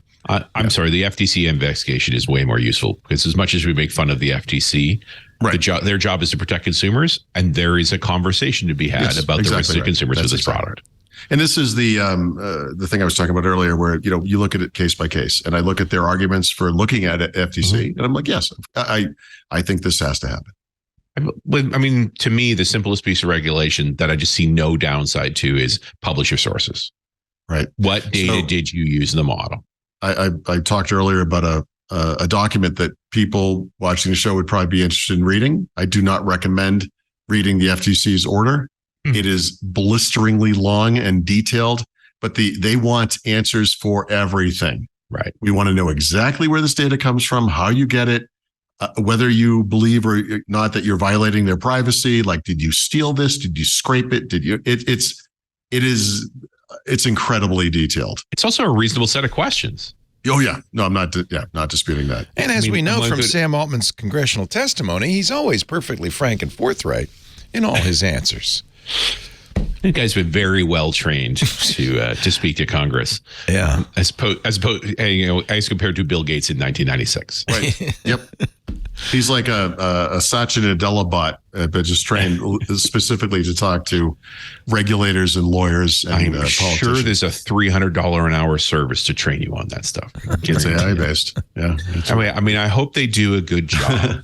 I think this is a logical investigation to leave the pace for some time while this is going on. I think it's important to acknowledge that an investigation is not an indictment. It is literally, hey, we see a risk to the consumer here. Show us what you're doing so we can help assess that. Yeah. Because you know what OpenAI would really like is for the FTC to come back and go, yeah, all good. You guys are fine. Nobody's going to be hurt by this. I don't see that happening. Yeah, it seems unlikely. Likelihood? I don't see that happening. Right. And not a betting man. But by the token, it's like you shouldn't fight this because fighting this basically says, oh, no, we know we're hurting people. We just don't want you to know how much we're hurting people.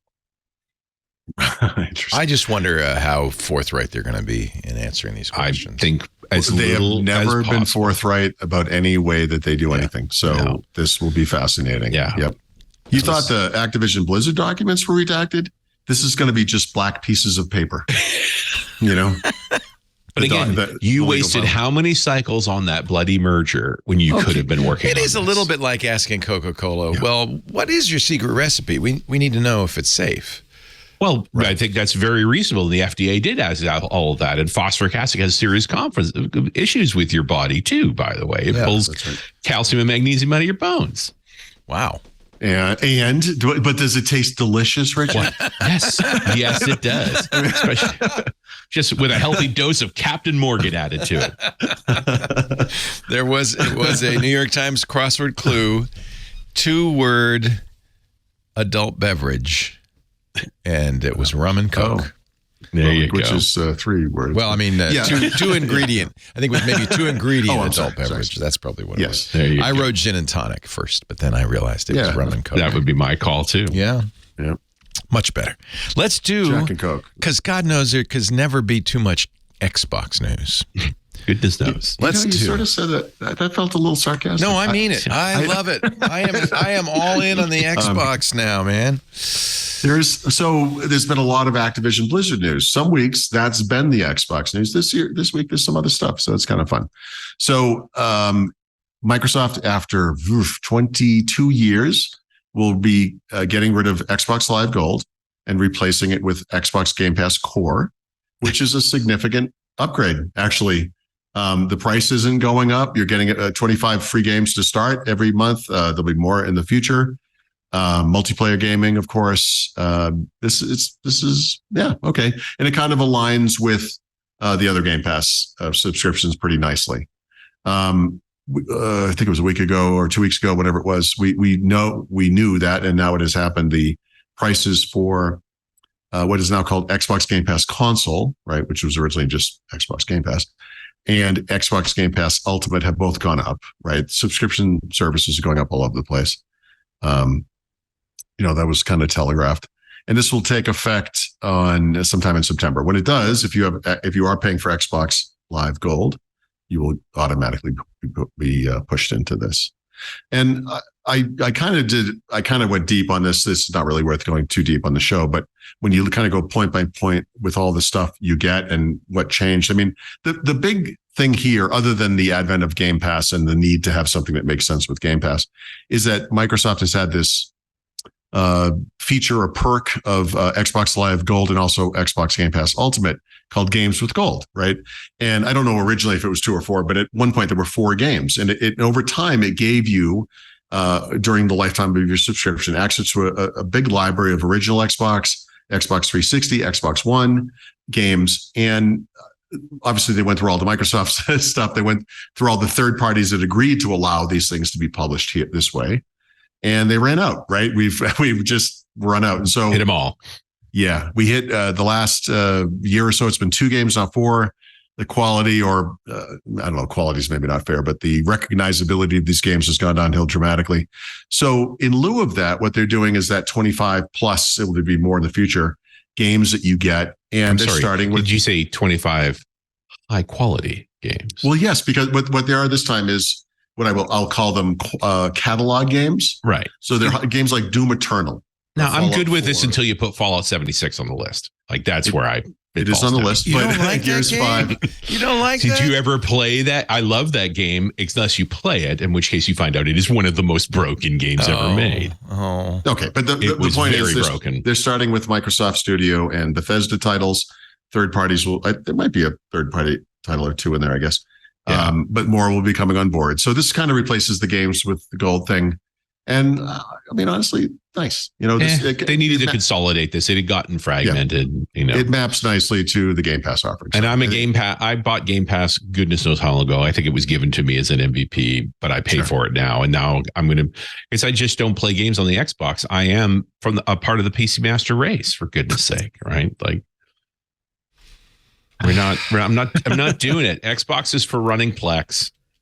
Wow. There are games, I would say Diablo 4 is much better on an Xbox than it would be on a PC, just because of the controller. And you're playing it on your PS Portable, I see, with that hand gesture. No. All these years later, and we're arguing consoles versus PCs. I am not arguing at all. No arguing. It's obvious. No, you're not arguing. You're just saying you're right. I mean, I'm not arguing with you. Because I know your position is ridiculous. Yeah, exactly. Yeah, no, okay. No, that is correct. Okay. So it's the second half of July now. This year's flying by. And Microsoft has announced the second set of games that will be coming out through the various Game Pass subscriptions. Once again, and I don't recognize any of these, so I don't know what to tell you. Serious Sam is. That's a great game, but that's really old. Serious Sam. That's not in there, is it? Yeah, in the game in the this list, yeah, it's Serious Sam, Siberian Mayhem. Yeah. I'm sorry, I completely missed that. It's Cloud PC, Xbox Series article. Yeah, I'm reading your article. Back when I was still a PC gamer and I was looking for new shooters, I went through classic. I mean, there's times before you were lost. Yes. Okay. I loved Serious Sam. Oh yeah. And 1 and 2. Wonderful. Great. So I've never great titles. Yeah. Yep. I never heard of Just furious. Siberian Mayhem, It's- but I presume it's just same game. There might be a reason for that. Yeah. There's So some snow. when you look at the more recent Doom games, and people are like, oh, they brought Doom into the 21st century. No, they didn't. Those are serious Sam games. Those are modeled after Fast and Furious. You're running in such a way that it feels like you're on ice. You know, they're nothing like Doom, but they are a lot like Serious Sam, and you might like them. It's fine, but you know. Now I'm looking up the first 10 minutes of gameplay from Serious Sam. Siberian Mayhem. Because I wonder if it really is, you know, a Serious Sam game or some other. Or something else. Man, it's cold. Hey, But kicking ass should warm me up. Yeah, it's Serious Sam. this looks like Will Rock.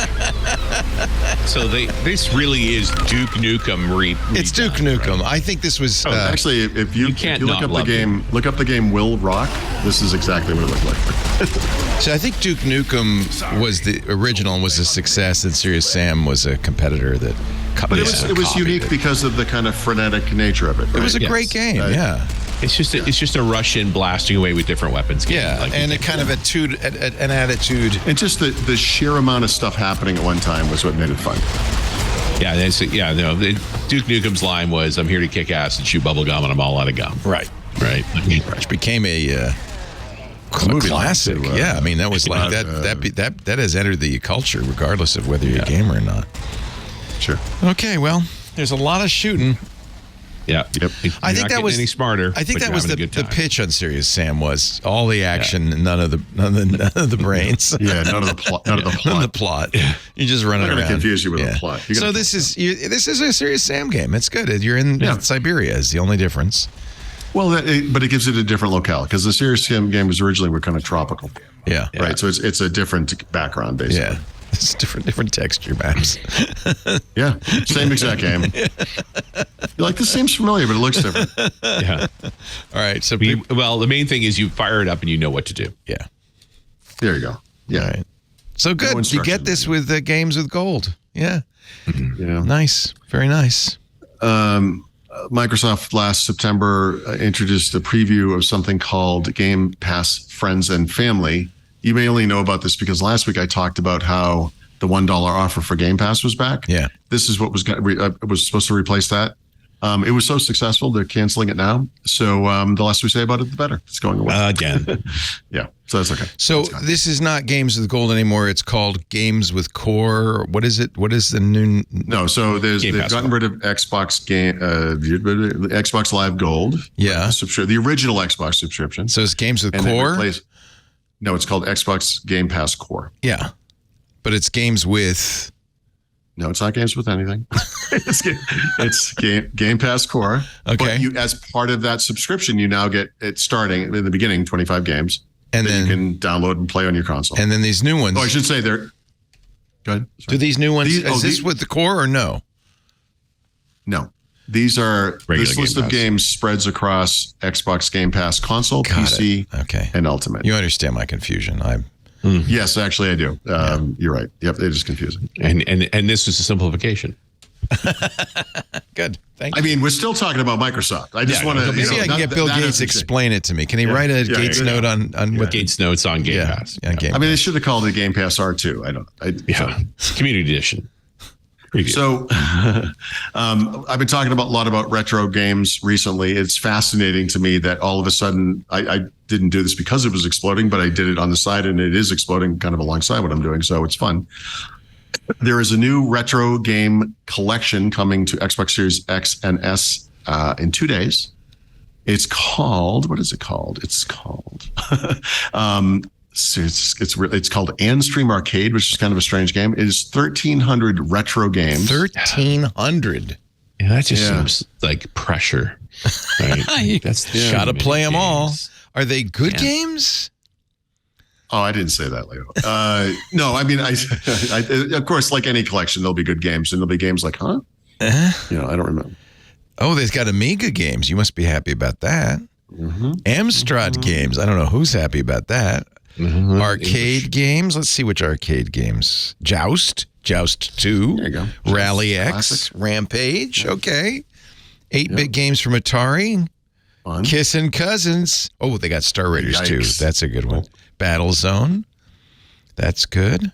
Well, this is great on the this is like these are. I mean, a little bit of everything. Day of the Tentacle on DOS. That's fun. Classic. That's classic, and that's going to be weird on a console because well, I guess you selected the words. Worm Blaster. That's a Lucasfilm game, isn't it? Yeah, I think so. Yeah. Tentacle. Genesis games. I mean, let's see what Balloon Boy. It was timely at the time. Not as funny now. I don't see any Sonic games, for instance. So you're not going to get the first party Sonic because they do their own things, right? They sell their own. Right. MSX, NES, PS1. Wow. Okay. ZX Spectrum for our Brits. Nice. 1999. And Frisky Tom for the 5200. So that's an interesting mix. It's an interesting mix of platforms. So this is obviously some emulator that they've packaged, and then they found ROMs that they could get away with. Yeah, basically. Well, that's a rather curt way to describe their business plan, but yeah, it's yes, I like it. I think it's great, and that's cool. Hey, the more retro games, the better. And the rationale here, this will be another thing I'm working on, but a report came out about some huge percentage of games from the 1990s and older, and especially from like 83 and older, are just not available. Like they're just gone, And I think it's important. And emulators will save them. The question is, do they need saving? I don't know. I don't have the retro bug from that era. Yeah. So they should be in a museum. I get that. Yeah. Yikes. Like Nampacks with other non-PC platforms. Is that That's it? Yeah. A lot of early digital art does not stand up well, but it is part of our history, right? And also, that our memory of those games is superior to the experience. Far superior in many cases. I don't know. I've been playing some of these. I got to tell you, there is something to be said, and it might be tied to the fact that they had to struggle so hard to get things within the constrained resources of those systems. There's a level of creativity. They really focused on gameplay. Some of those games are still very fun to play. Yeah. Not all of them. I mean, obviously, there's so many hundreds, thousands of them, whatever, but not all of them, obviously. But some of those classics are classics for a reason. Like, they really are kind of fun. Oh, and to add more fun, you can buy it for $30 a year subscription or $80 for lifetime access. And according to Paul, 1 in every 10 pre-orders will be upgraded to lifetime access. So if you feel like a little gambling, they could throw that in too. Hey, if we can add gambling to professional sports, I don't see why we can't add it to everywhere. Well, wait, you mean every mobile game? Yeah. Right. Oh yeah, those. You mean loot boxes? Listen, Richard, you've brought up a lot of inconvenient truths today. I got to say, it's hurting my heart a little bit. Rich is becoming the annoying guy. Becoming? He's the truth teller. No one likes that. All right, coming up, get ready. We've got the back of the book, the tip of the week, the book of the week, run as of the week, and brown liquor of the week coming up next. Let's kick things off in the back of the book with Paul Thurrott and his tip of the week. Paul? Yeah, so GitHub some time ago announced that we're going to be getting rid of passwords, right? And or password-only logins, I should say. They're still going to have passwords, but you can't just log in with your username and password. Right? So this will push people to 2FA or physical keys, or physical keys, I guess. Yep. And now they've announced support in preview or beta, I guess public beta, for passkeys, which is one of those things that can kind of sit alongside those other things, which I find to be very interesting. So we're starting to see this in, Chrome is doing this and some services are doing it. I think the way that GitHub does it, honestly, is particularly good. And of course, you have to be a GitHub user, but this is worth looking into. It's kind of an interesting step forward to a point where I think we're going to get rid of passwords. Mm-hmm. It's elegant. So in other words, you have to sign into GitHub for some reason. Maybe you're at the command line, it brings up that browser prompt, or you're literally at the website, whatever. You can today you can type in your username and password. If you have 2FA, you can get a prompt and do it on your phone, or you can use a passkey.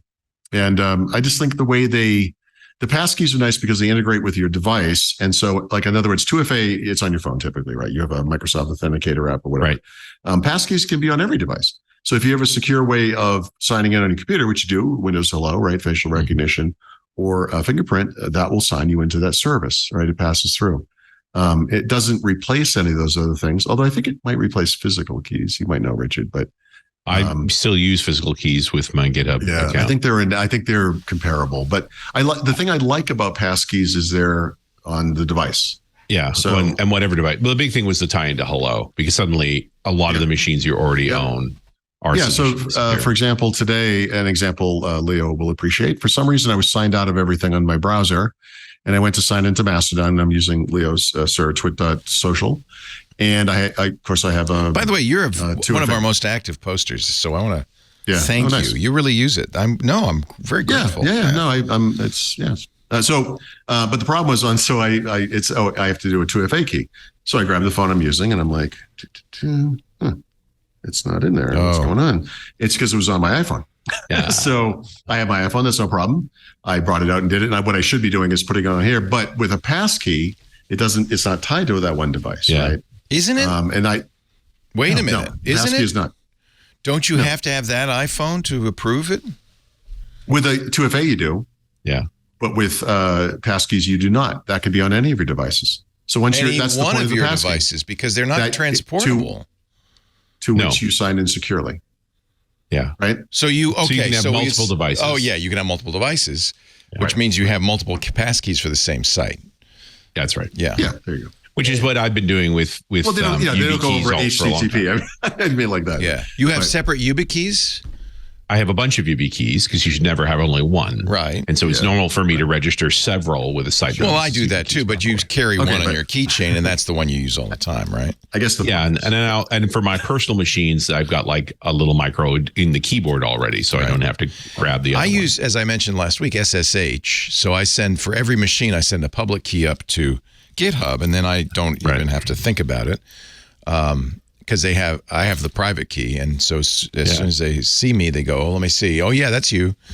But this, I hate to make a call back to a sponsor, but why don't we make a call back to a sponsor? Like, this is what Collide does, right? With the device-specific security that we're getting with Windows Hello for some sites now, where if you're on your usual machine, authenticated, done. As soon as the biggest thing I don't like about passkeys is how many passkeys you end up creating. So because you have too much hardware. Not. But you don't. It's not like you manage them, right? No, because you have a new passkey for every site, though, Richard. I have one YubiKey that works on all those sites. Yeah, but the passkeys are totally transparent to you. You don't even see. That's right. That's what I mean. You're not managing anything. It's not like you have like a passkey library you have to take care of. Well, you do. Though. And if you get a new phone, you've got to somehow get that passkey library over to the new phone, or else. Not somehow. It's actually very easy. You just sign in through your secure authentication on the device. It's just the authentication strategy. You do on Apple with the iCloud, because they have those keys are stored in iCloud. I should say, excuse me. So the thing I said up front was there are different ways to handle this. I love the way they do it. Chrome has one extra step I don't like. So there are different implementations, but the idea here is that I should be able to go to a new computer in this case, sign in with, use Windows Hello, go into a browser. Now my passwords are all there and blah, blah, blah, whatever. And then sign into GitHub, and it will give me options. I can sign in different ways. One's a passkey. It will create the passkey the first time on the computer. Seamless. I don't have to go to 2FA over here. I don't even have to have this phone. It's wonderful. 2FA is great. Like 2FA is more secure, obviously, than just passwords and all that kind of stuff. But sometimes you don't have the phone. That just happened to me. Well, and especially at home. To me, I like the fact that when we're traveling, and even I pull up my usual laptop, it goes, this is enough different. I want more authentication than this. Yeah.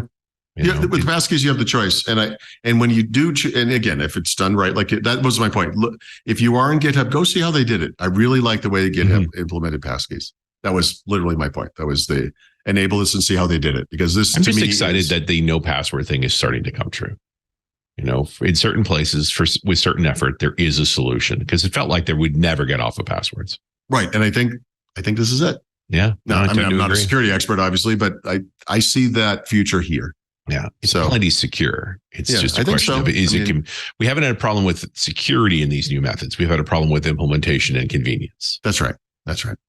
A lot of it has to, one of the tenets for security should be, if it isn't, it has to be seamless and easy for normal people to use. Right. If it isn't, they're not going to do it. Yeah. And I feel like the way Chrome did it was like almost. I really like with 2FA and the Microsoft account, I never have to type in anything other than my user account, the email address. I get a prompt on my phone, and I'm in, and I'm done. Like that's really. I also, of course, I'm living in the IT land. Like we have tiered security for a reason. I expect I'm strongly encouraging sysadmins to use token keys like YubiKey because their accounts are targeted. And same for business compromise stuff that senior leadership should be doing extra level security. So 100%. But I mean, for my mother, my brother, normal people out in the world, this is they're just not target. It's too much for them in the first place, and they're not targeted the way that a business leader or a sysadmin is targeted. A YubiKey with a lightning adapter on it that you stick into an iPhone will be the weirdest thing that most people ever do with their iPhone. Yeah. Like it's just unusual. Yeah. And will lose it inevitably. Yeah. Yep. 100%. Right. Like, I don't think YubiKeys. I think this might be the beginning of the end. Yeah. Yeah, I kind of do too, actually. Yeah, I think there were a transitory period. I think we're getting to better solutions now. Well, and maybe not evolved. Better. Maybe people like you, Richard, and I will continue to use YubiKeys. But we're fine. Yeah, but normal people, they were never for normal people. They were never for guys. Normal people out in the world, please listen to me. Don't listen to these guys. Don't. They use the same password on every site, and it's easy. Yeah. What are you worried about? ABC 1 2 3. That's all I you get need. 2FA on it. It's fine. It's everything. It's fine. Okay, so I don't have an app, but I do have a book. I was very excited to see this appear in my collection, my Kindle library. I'd forgotten about it, but John Romero of id Software fame has written an autobiography. And actually, when I wrote this, I said I'm actually 20% of the way through it. I'm blowing through this book. It's awesome. Yeah, and it is awesome. And I'm only at the part like he's gotten his second job writing games at Soft Disk or whatever. It's awesome. So if you care about this space at all, he narrates the Audible version. Chapter 12, Destined to Doom. In 1991, Wolfenstein 3D assumed the #1 spot. He's good. That's pretty. He's a good reader. He's doing all right. Yeah. He has a very good memory. He talks about this in the beginning of the book. He has one of those, like Richard does, I think, right? Like a kind of a didactic. Eidetic. Eidetic, yeah. So he's like that. So he has a very clear, a lot of the guys that worked at id, like John Carmack, when asked about details of whatever, they always say, go talk to Romero. He remembers. He remembers. By the way, I'm learning something else because the copyright is Alfonso Romero. Is that his real name? Alfonso? Oh, yeah. He's Mexican. Yeah. Wow. The whole first part of the book is his terrible childhood. And his family is horrific. He had a horrific. I remember that from the Doom book that you recommended. So I met him. He did the opening keynote at a conference in Switzerland that I did the closing on. Okay. And I think we were like the two old guys. I suspect he had longer hair than you did. Much longer, and has now living in Ireland as well. Yeah, so, I'm pretty sure he's one of the Sheen brothers, and instead of going Estevez, he went Romero. Alfonso Romero is such a good name. Yeah. Should have kept it.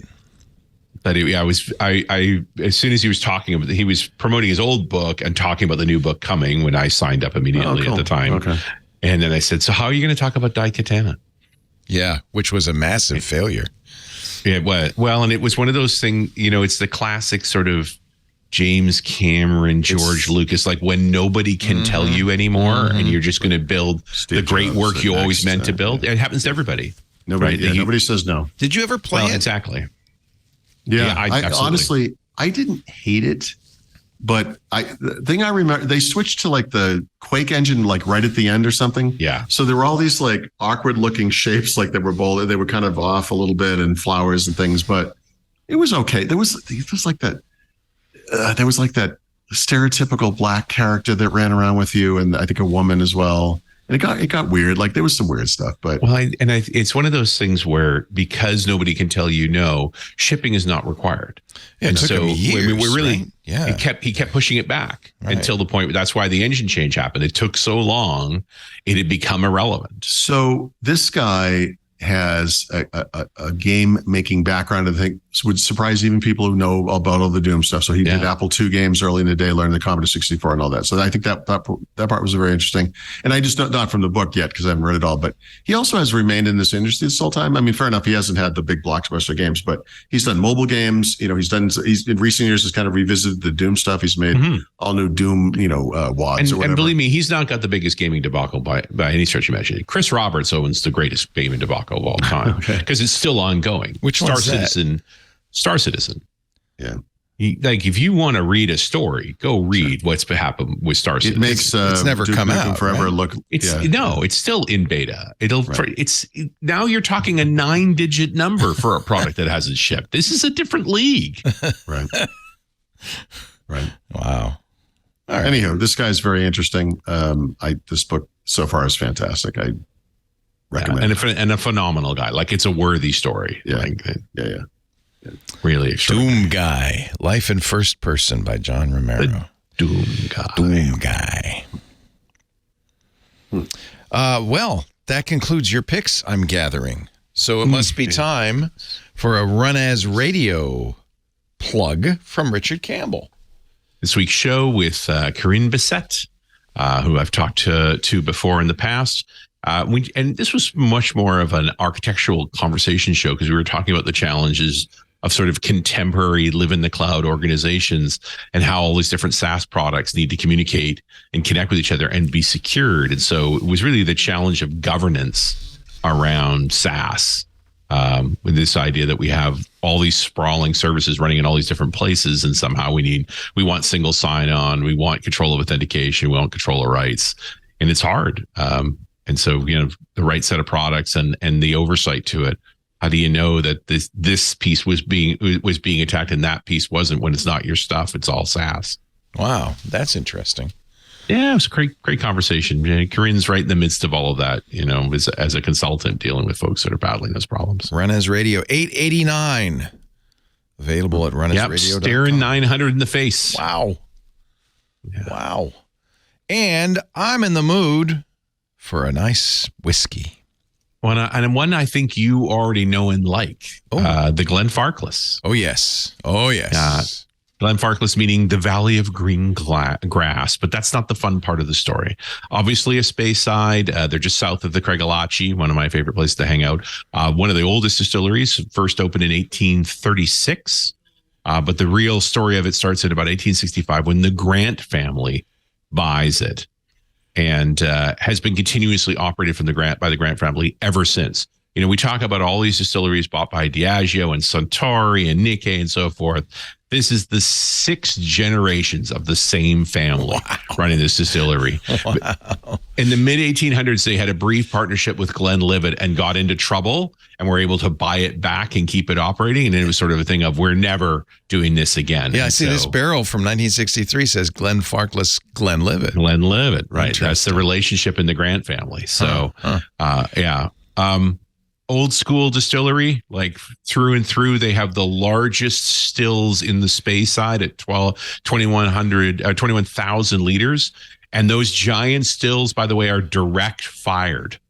Wow. So what you see in the background there? Is that the picture in the back? Yeah. The giant that's one of the used up ones. It's a SpaceX rocket. Yeah. It's either that or the MSG Sphere. I don't know which. There you go. Yeah. Right, wow, exactly. That's big. So yeah, huge. But so we talked about how in the steam revolution in the late 1800s, they started using boilers to heat the stills because it was miles safer and it also moderated things. But the Grant family decided they liked the flavor of the toasted wash as it's being distilled, and so they still to this day use direct fire. Wow. They also do split fermentation, which is unusual. So they actually ferment 2 separate periods, a 70-hour fermentation and a 105-hour fermentation to pull certain flavors from their malt that way. Again, unusual approach to making whiskey, but it's at substantial scale. They typically produce somewhere in the neighborhood of 750,000 to 1 million bottles a year. They use only dunnage warehouses, so that is wooden racks and dirt floors, and they have a lot of space because they hold 52,000 casks. Wow. That last count. The No indication. logo is curiously out of step with the company. It looks like, is it like a Laverne and Shirley font or something? It's very strange. It's weird. So It's not Aptos. Yeah, no, it's no Aptos. they make a few. I know different- Aptos. You know Aptos. Yeah, they do make a few different styles. Sort of their classic line, the age line. They make a 10, a 12, a 15, a 25, a 30, and a 40. They're all barreled exactly the same way. They are aged in sherry cask, 100%. No bourbon involved at all. They use bourbon in some of their other editions. You can see that when they put them all together, the whiskey getting darker and darker as it gets older. It's great. And they do not use color treating. So it is the natural colors. That's great. Colors coming from the barrel, right? That's From the barrel. way, that should be I know you can't regulate this, but that should be the law. Well, it's also a consistency thing. Like you want it to be the same color each time when you pick it up. And it's not going to be with Farclas. You are going to see variations and all that. Yeah. I usually recommend the 12 for someone who's dabbling in Farclas, about $65, readily available. And that's a 43% alcohol. Again, 100% sherry cask. If you want to spend some money, you can get the 25, and that'll cost you a couple of $100. Have you tried the family casks? Well, it's funny you should bring that up because the family class it was originally mocked as a prank, except that they cried all the way to the bank.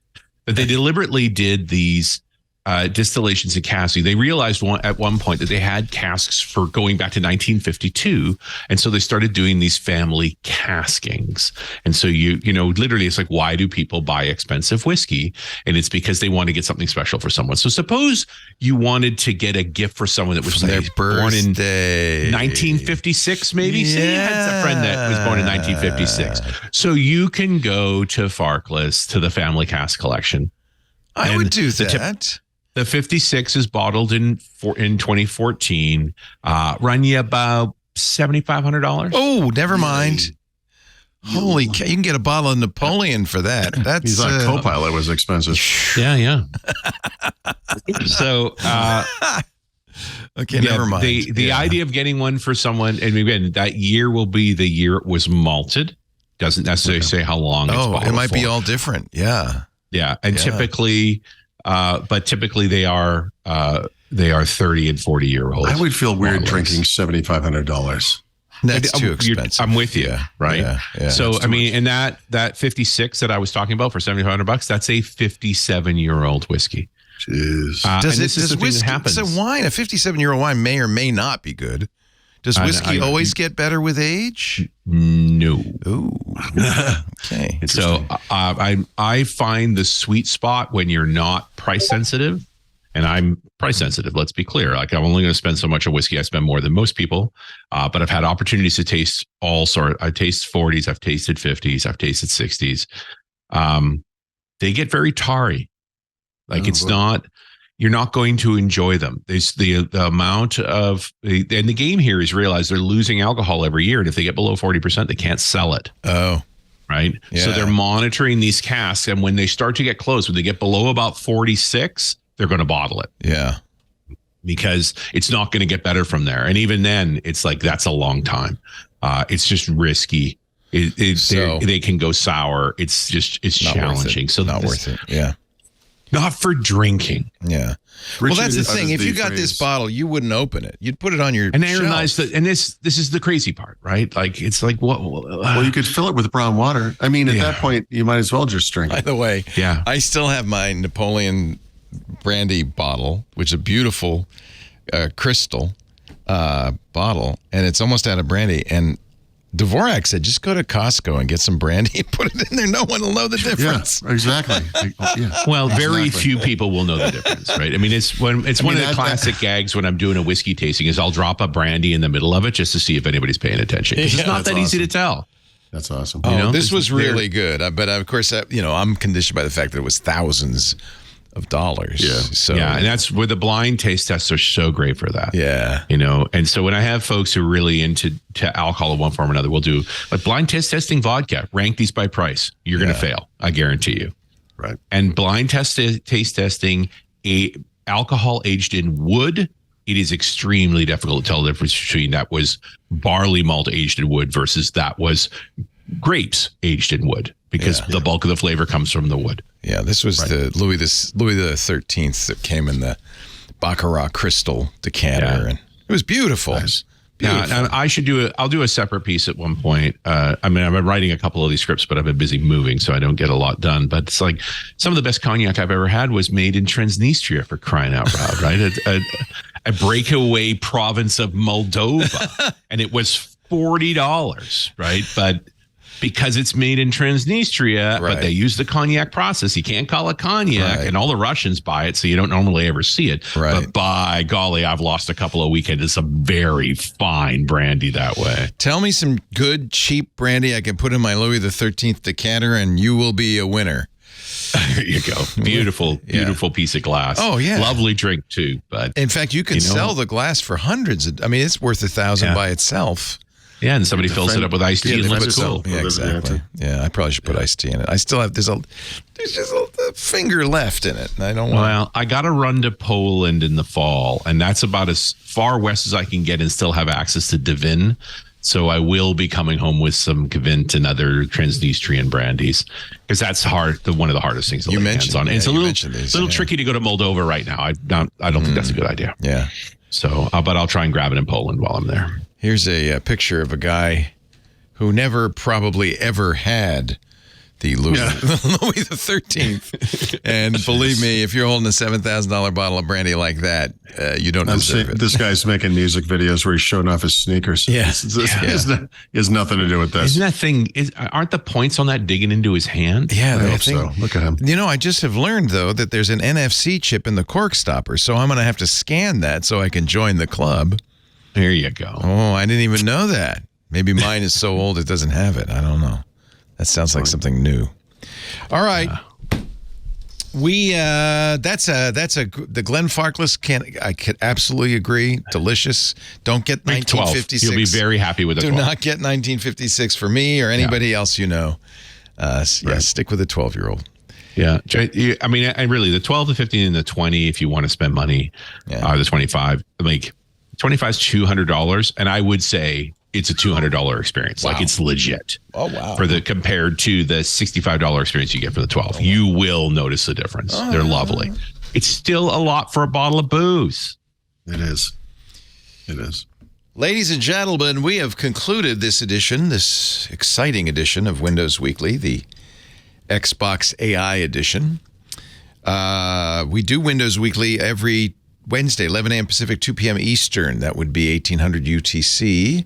You can watch us do it if you want while we're doing it at live.twit.tv. There's audio and video streams there. Watching live, chat live, and are open to all IRC. You don't only need a browser, although if you have an IRC client, you can use that at irc.twit.tv. Club Twit members, God bless them all, can use the Club Twit Discord, get behind the velvet rope, and enjoy the paid experience. It's kind of like the difference between a 40-year-old Glenn Farclas and a 1-year-old Glenn Farclas. If you say so. I don't know. No, it's not. Actually, they're very similar. But you do have the nice warm feeling that you're supporting what we do here with your $7 a month subscription. You also get no ads in any of the shows. You get shows we don't put out anywhere else, like Paul's Hands-On Windows show. The new AI show is going to be club only initially because the club pays for it, in effect. So if you're not a member, twit.tv/clubtwit to find out more. And thank you in advance. After the fact, all of our shows are available on the website at twit.tv. In this case of Windows Weekly, twit.tv/WW. There's a Windows Weekly YouTube channel. Great way to share clips with friends. You know, hey, did you know about this, 1,300 video games in one package? Oh, here's the clip. And of course, if you listen regularly, you should probably subscribe. Get yourself a podcast player and subscribe to Windows Weekly. That way you get it every Wednesday the minute it's available. Paul Thurrott is at thurrott.com. That's be a premium member and get all the goodness. THURROTT.com. His book, Windows Everywhere, his books, plural, and the Field Guide to Windows 11, both are available at leanpub.com and are really good reads. Well, I wouldn't read the Field Guide. That's more a reference. Yeah, you could read it. Do people read it, Paul, like cover to cover? Like put it by the bedside table? Yeah, I hope not. You could Read it like he wrote it in spurts. right all over the place. Yeah, Yeah, exactly. all over the place. Go from chapter 1 to 13 back to 7. Yeah. Mr. Richard Campbell is at runasradio.com. That's where Run As Radio, the podcast, and .NET Rocks live. And he lives in Coquitlam, Canada, in British Columbia. Paul is in Macungie, PA, although these days he's in Mexico City. How long are you going to stay today, or this trip? Through the 31st. Okay, Nice. All months. Is the weather nice? I guess it doesn't get that hot there, huh? Honestly, well, it's eased up, but this is the rainy season. The last week has been insane for rain. It's been much more than usual. Yeah. Well, it's been sweltering But it's been great. on the East Coast, so you're glad to be where you are. Yeah, it's better than back home. Yeah. It's All right. good time to be away. Yeah. Yep. He's a snowbird.